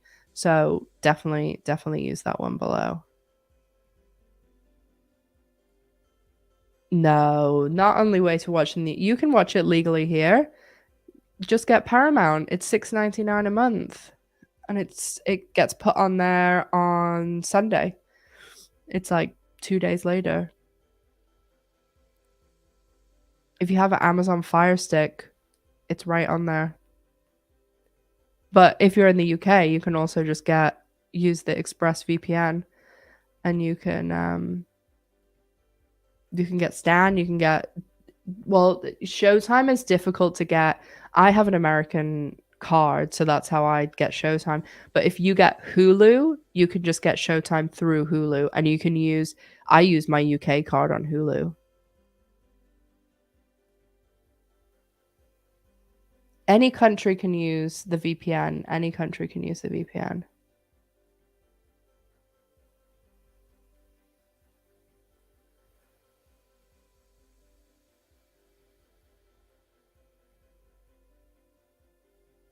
Yeah, Showtime has a free month trial. That's true too.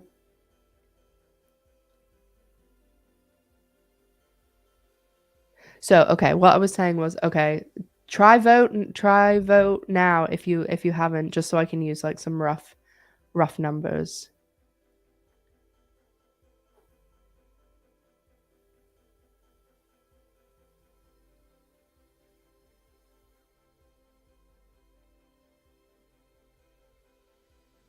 I think they haven't announced Seppi's leaving because they're trying to like draw it out, like so that people still because if they don't if they don't say, then people can still be like, oh, maybe she's not, or maybe she's gonna be back in the last episode or something.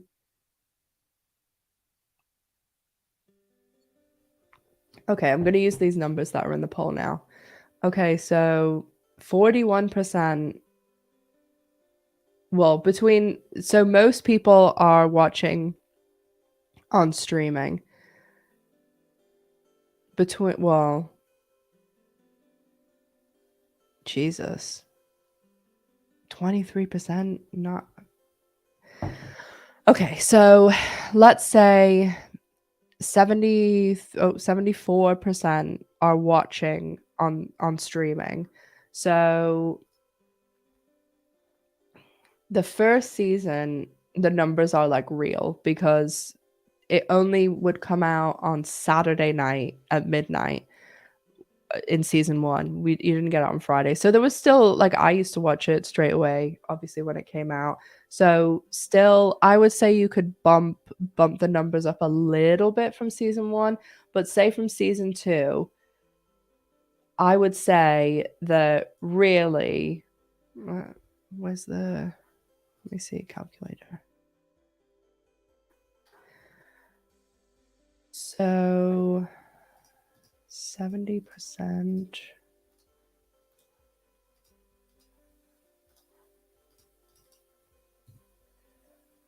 0.9.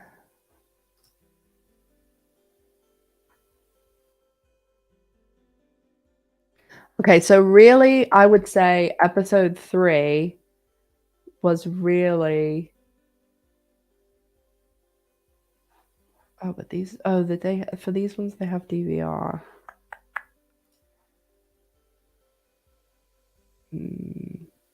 Okay.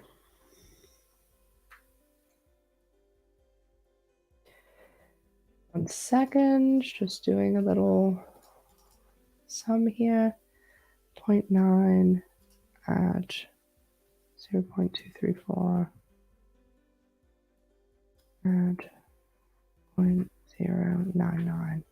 Okay, so I would say that, but again, this is like like I can't know this is right, but my kind of guesswork is that all of these, like taking into account that most people during season 2 are watching on streaming, adding in this DVR number, I would say episode 3, really the rating was probably 0.4275. So that's like 400,000 people, just over. And that's weird. I mean, I guess 135. That's weird. I wouldn't. I thought the it was episode 5 that was the highest rated here, but it's not.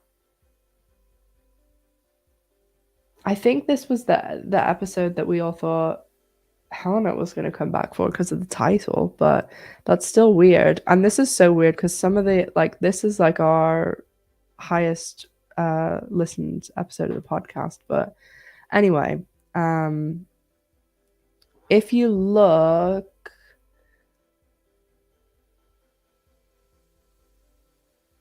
so I would say that you can add on probably, I would say you could probably add 300,000 to each of these numbers, because as I said, like 70, I'm using rough numbers, 70% are watching on streaming, say. So you can then go and look at videos on, I'm going to pull up my channel now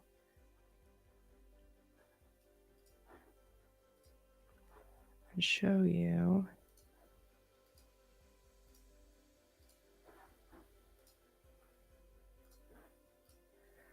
So we go back to season 2.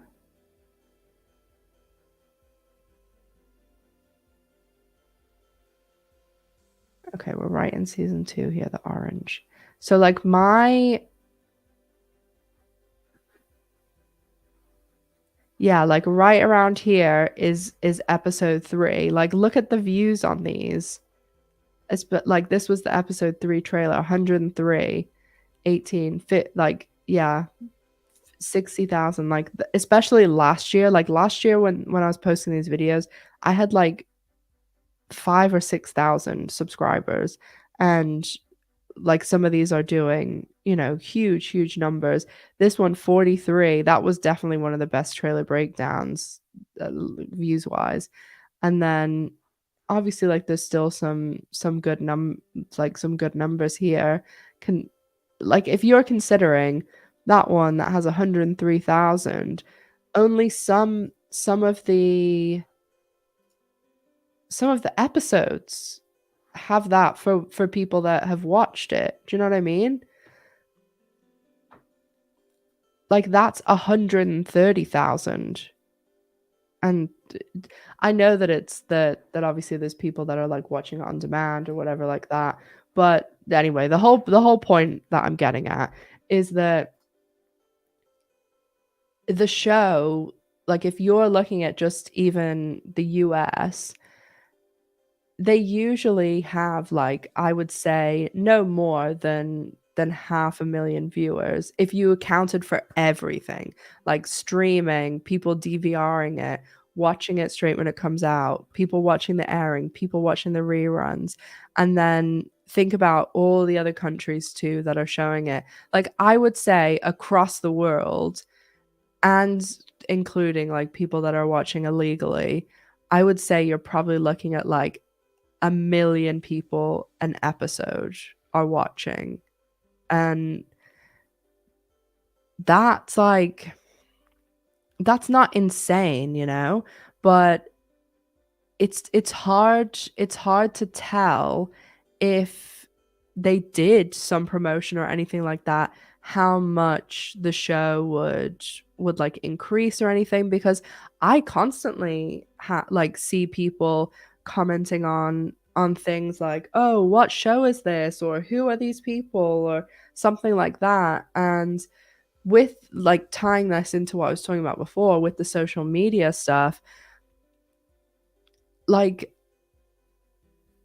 I just think that so much of this show is driven by the social media stuff, and like it all being tied together, because with if you took away social media from this show, like there is no, do you know what I mean? Like there is no promotion. Like they didn't even do like an ad this year. Like nothing. Like they did that little astrology thing on Instagram or something, but it was like nothing, and it didn't even have everyone in it. So things like that too, just that speaks volumes that they can't even get it together for an ad. Like, and think about like when the original L Word was on, they used to do so many ads. They used to do like every season. And I know that's kind of like a bit of an old fashioned thing now, that like they used to do all every season they had like new pictures, and like, you know, all those old pictures that we have of like all the start of the season new stuff, and so many promotion things and interviews, and they just don't do anything anymore. And it's like, is it because they don't have to, because like social media does all the promotion, or is it because the, the cast don't want to? Is it because Showtime doesn't want them to? Like what is the deal?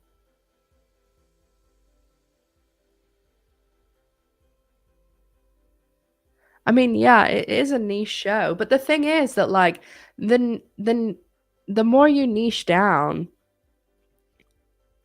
it's it's so much easier to like drive content like that's why, I mean, you talk to like any YouTuber, like anyone at all, they will always say the best thing to do is like be as niche as possible when you get started. That's why my channel like did good, like it does good for the L Word, because I didn't just start with lesbian content, I started with L Word content. So it's like a niche within a niche. And once you like own that niche, like then you can start building out a little bit, because you have a base audience, and like a small portion of this audience will like support most of your videos. But it's just crazy to me that they, I don't know, they just cut. I really look at like everything and I'm like, what a waste, like what a waste. Because I do also feel that like if they had gone down this route of like what the cast and the fans wanted more, I feel like people, there would have been more attachment from like a cast and a fan side. So I don't know, it just would have been, I just feel like they really like they had it all. They had it all in their hands.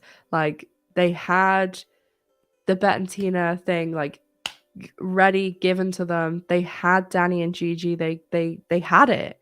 And then they just were like, nah, fuck it. And they lit it on fire. Like I do feel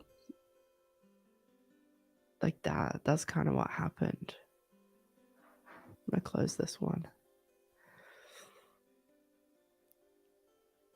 Yeah, Jesus. 40%. That's a lot. Watch it straight away at midnight. Like, that's really good.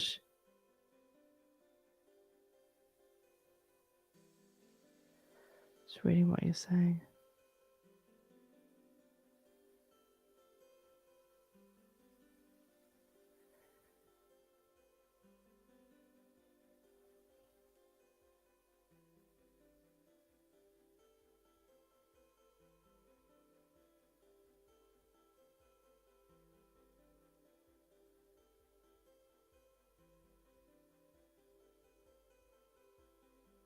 Yeah, I mean, I guess that's true too. Like, I feel like they probably don't have like an overseer either of, because from what I've been told by also people that work at Showtime and stuff, like I don't think a lot of them kind of know how to deal with or approach the show because it is so different and it is so niche and like unique that honestly like I've told you guys like in my real life like I have a marketing PR company and it just absolutely kills me like seeing what's gone on because again, like I know I've said this a few times, but I just feel like there was so much potential. And even with like the marketing and stuff, like there's so much that they could have done and just nothing. Like, and now they're doing like those, what are they called? The thing on Twitter where they brunch something brunch and it's like on Sundays they'll like watch the episode and just like tweet loads and things and then it just well especially this episode it's just turned like every comment is horrendous and I don't know I feel like I would look at that and be like okay, this isn't, when you're creating content, creating art. I said this on Drinks at Dana's too. Like you are going to get, you're always going to get people that are super positive and love you and support you no matter what. A small percentage. You're gonna have people that fucking hate you, and just the second they see you, they hate you. They hate your voice. They hate everything about you, and then you're gonna have a lot of people in the middle, some people that are fine and will come and they'll watch you for information, but they're not really like tied to your personality. Some people that like you because of your personality, or but do you know what I mean? Like there's a scale of people. But if you go on and or you post or whatever it is, and you have 99% of people saying something is seriously fundamentally wrong here, do you not think that you would be like, "Ooh, okay, maybe I need to reevaluate. Maybe I need to take a look at what's happening here," because I'm not saying you like always need to listen to like everything that fans want, but with a niche show like this too, like just it's just wild. It's just wild to me. It honestly is. Like I think someday I'm gonna wake up and be like, what a fever dream. What a fever dream that was.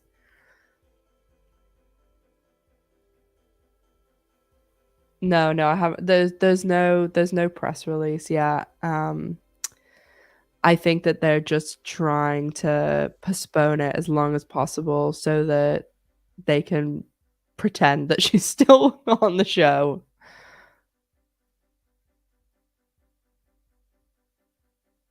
No, it's I know that like there was lots of people who you know one I just don't stand behind like people wanting to like get someone to lose their job or anything like that. But it just said it in my live like a couple of weeks ago like Showtime has, and if you speak to people at Showtime too, like their loyalty is to Marja. And so if the show's renewed, like unless there is some absolutely like fundamental changes through this Paramount deal, I just feel like they would either renew the show like with the same showrunner, because last season they did go through like last season they were like we need big changes baby, and that's when they like swapped out all the writers. They changed a shitload after season 2 because they knew that stuff didn't work, and that's what I told you, like, Marja sent me that really nice message saying, like, "Oh, we wouldn't have got another season if it wasn't for you," and I like, obviously, I don't believe that, but there's so many things that, like, the Showtime network executives are the ones that they're in it's their money that's being put into the network's money that's being put into the show too. So they're the ones that are going to be like, okay, we're seeing all this shit on social media. Like they're the ones too that are going to say, okay, we need to put Bette and Tina back together or do this or that. I mean, again, like it was primarily driven by Jennifer Beals, but that sort of decision does come from the network agreeing to it as well. But there was massive changes last year because season 2, like, it didn't work, you know? Like there was good episodes and there was good things that happened, but especially the finale was like it was obvious what everybody liked about the finale. The last fucking 30 seconds. So I just think that in like my heart of hearts, I really just think that what's going to happen is they're going to look at all of this, all of what's happened over the last 3 weeks, and they're going to be like, these people care about exactly two things, Bette and Tina and Dani and Gigi, and we don't have either of those things to offer them anymore. And with all the Showtime negative comments and all that stuff, I feel like they will probably just not renew the show.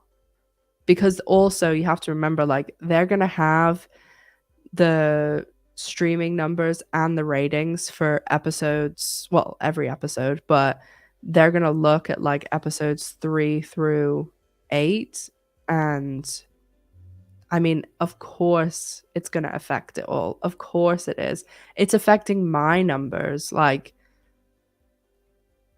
and I, you know, like I'm not involved with the like the show or anything. Like I'm the same me, but the only thing that's changing is the information that I'm talking about. So not as many people want to hear about Sophie and Finley as many people want to hear about Bette and Tina.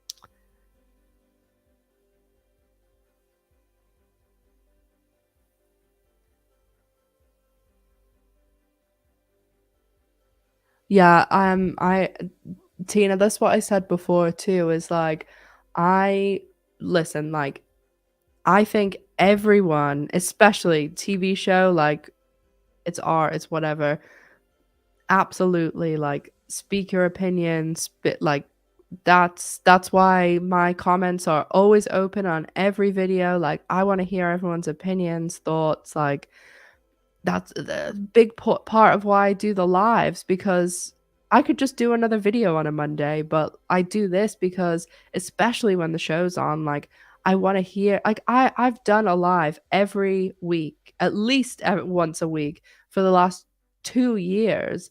And I love it because it's like actual interaction. Like I'm hearing people's opinion, talking. It changes every time.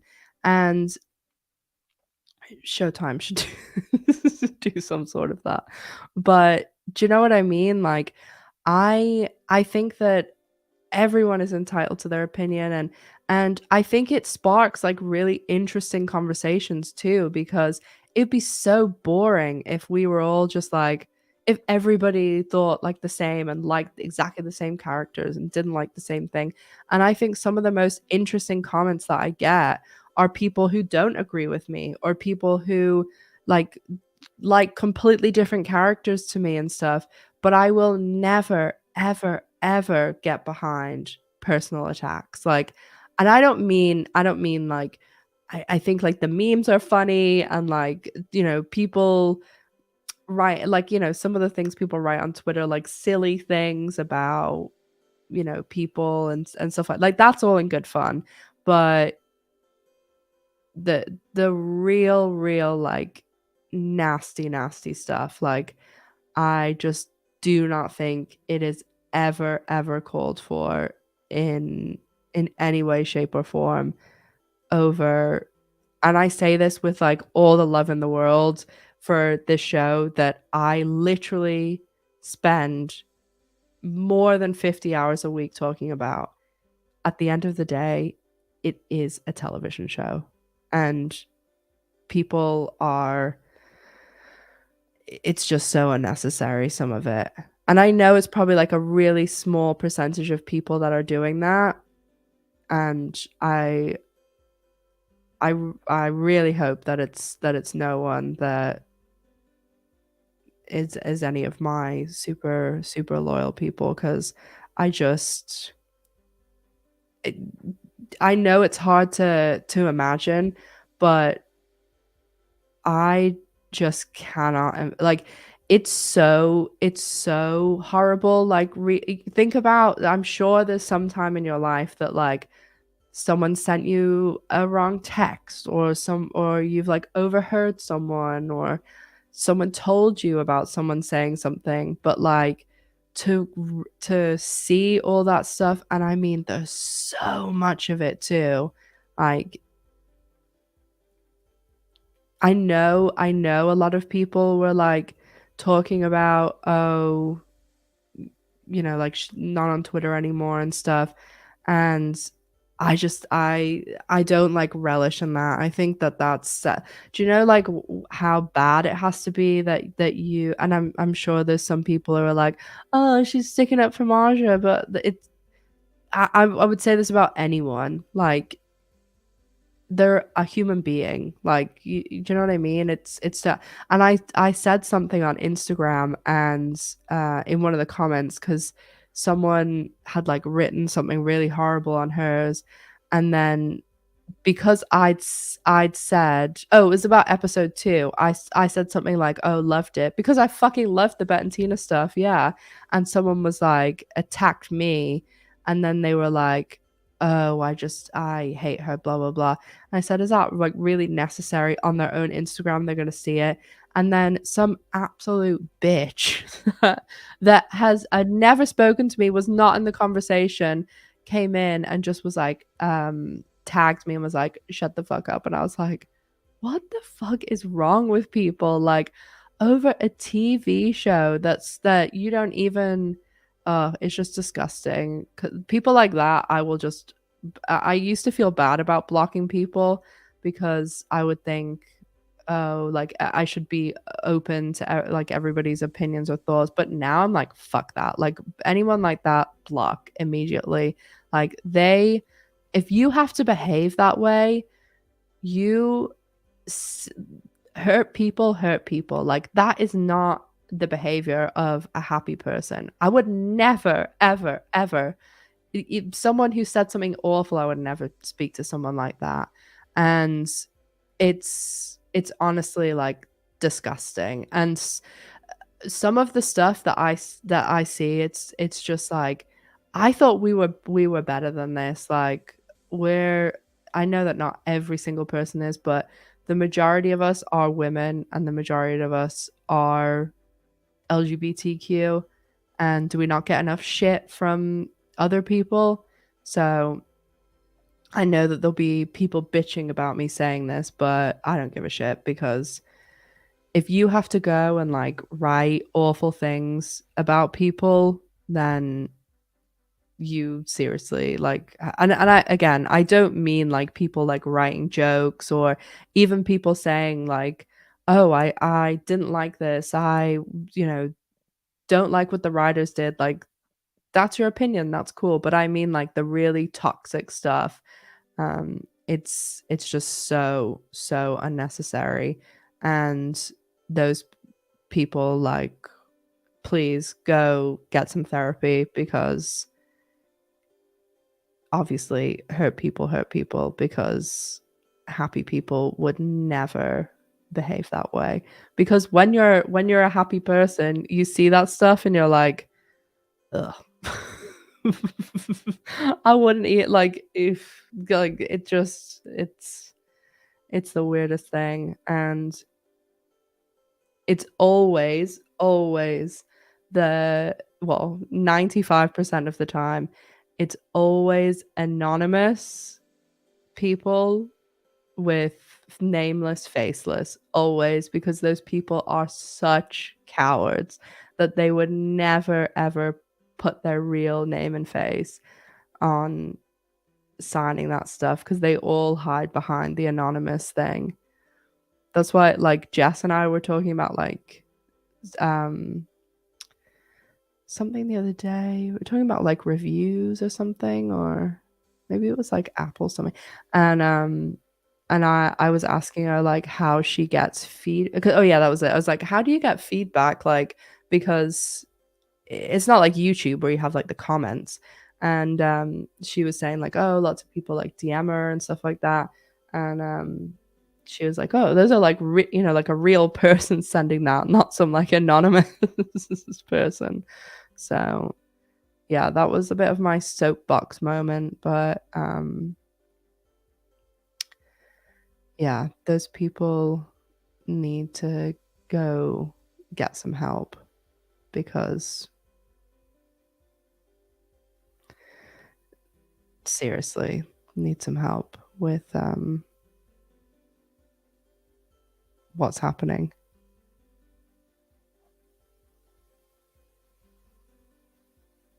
Yeah, and Jade, what you said there is true. There's always people in every fandom who don't know the difference in fantasy and reality. It is true.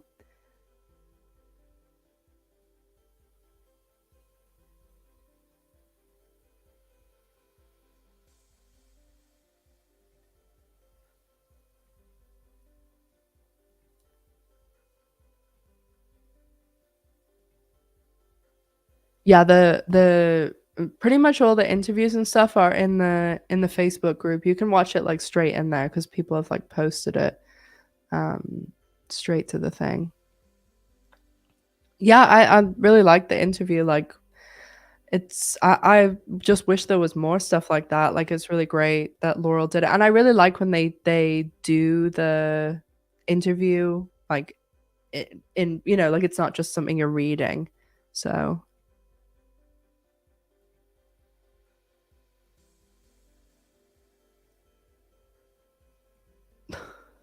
Lisa, there's some people that have never had a job. That's probably true. Yeah. Because there's always people like that. I know. I mean, like, listen, I'm not gonna lie. Like I said, I it's disappointing, because I feel like they really could have had it all. But I don't know. You know what people are like, egos or whatever it is, that I just don't think they could get out of each other's way.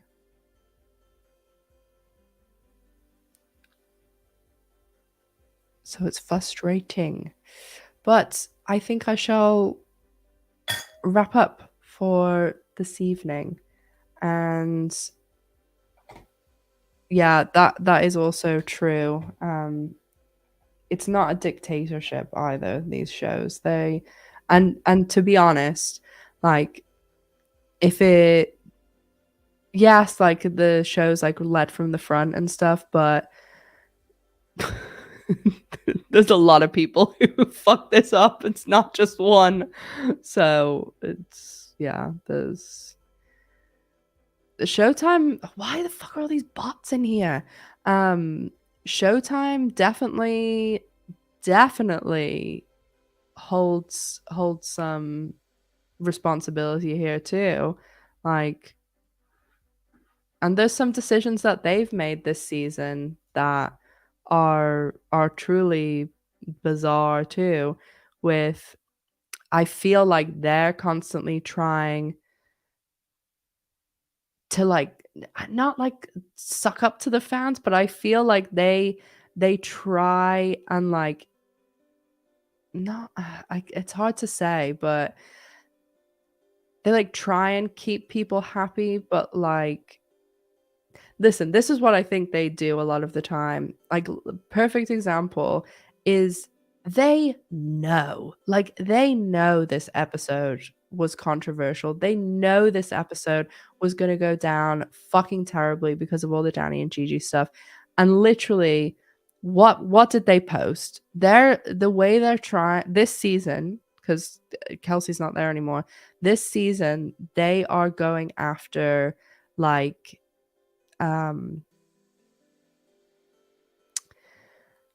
what's the word?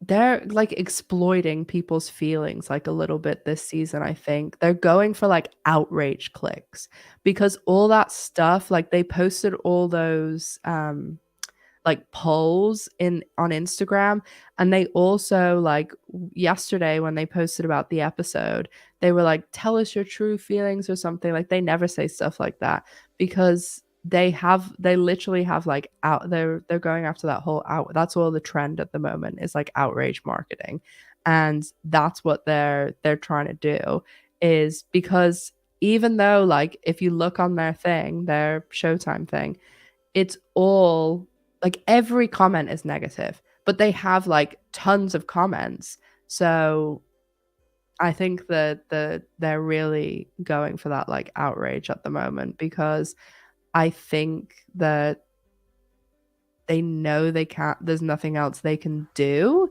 because they know like the Bette and Tina, like, you know, they've gone. So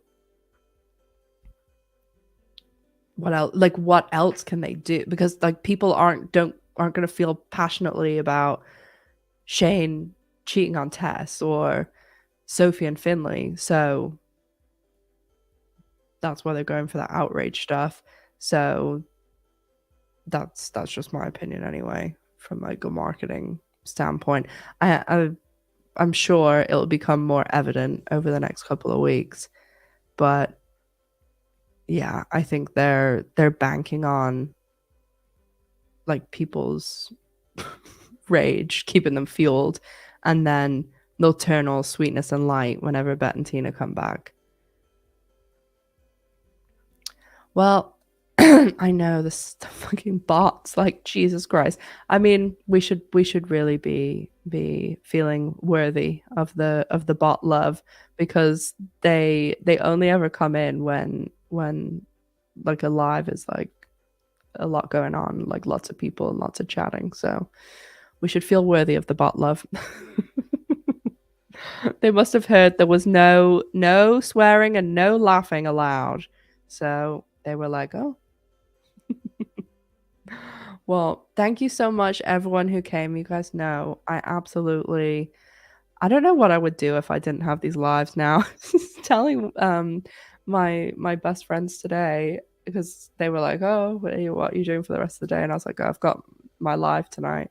And it's funny because I'm literally like, "Yeah, I have my Monday night therapy where I just get to talk and like about the L word and shit."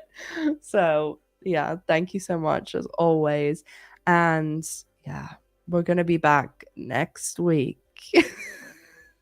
I am doing the advent calendar at the moment, so I'm posting every single day in December. And if you want to win some serious Bette and Tina goodies, lots of Bette and Tina goodies, then make sure that you like, comment, and subscribe on my advent calendar videos. The winner will be drawn on Christmas Eve, and I think gonna release like a Dani and Gigi, because I have a Dani and Gigi t-shirt, but I wasn't selling it anymore, and a couple of people have asked me if because they wanted to get one, and it did. I posted it on my story the other day. It's like Dani and Gigi from episode 7 kissing, and then it just had like Genie, but I was I think I'm gonna change it to like Save Genie or something like that. So I'll post about it, and then I'm doing a new bet. It's being designed at the moment. I'm doing a new Bette and Tina one, but the one that I have, I obviously didn't design it. The one of my subscribers very kindly just did it for me, and it's like Bette and Tina.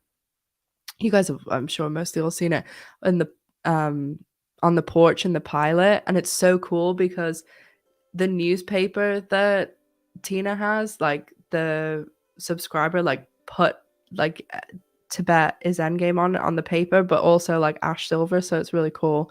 But yeah, it's all in the merch store, which is linked below. My Patreon links below. I'll have a video out for you guys tomorrow on there with some ranting, just some things that I don't really want to put like on like an open thing. It's more like about, again, like the person stuff, or like what's happening on the show, but I don't want people to, you know, it to be open. And yeah, just everything else. Thank you to all my members and patrons. I am working on the insert card, so I'll have that in my, probably not tomorrow, but the video the day after, with all the members and patrons and everything else. Yeah, video will be normal on Friday and live again on Monday, but videos every day for all of December.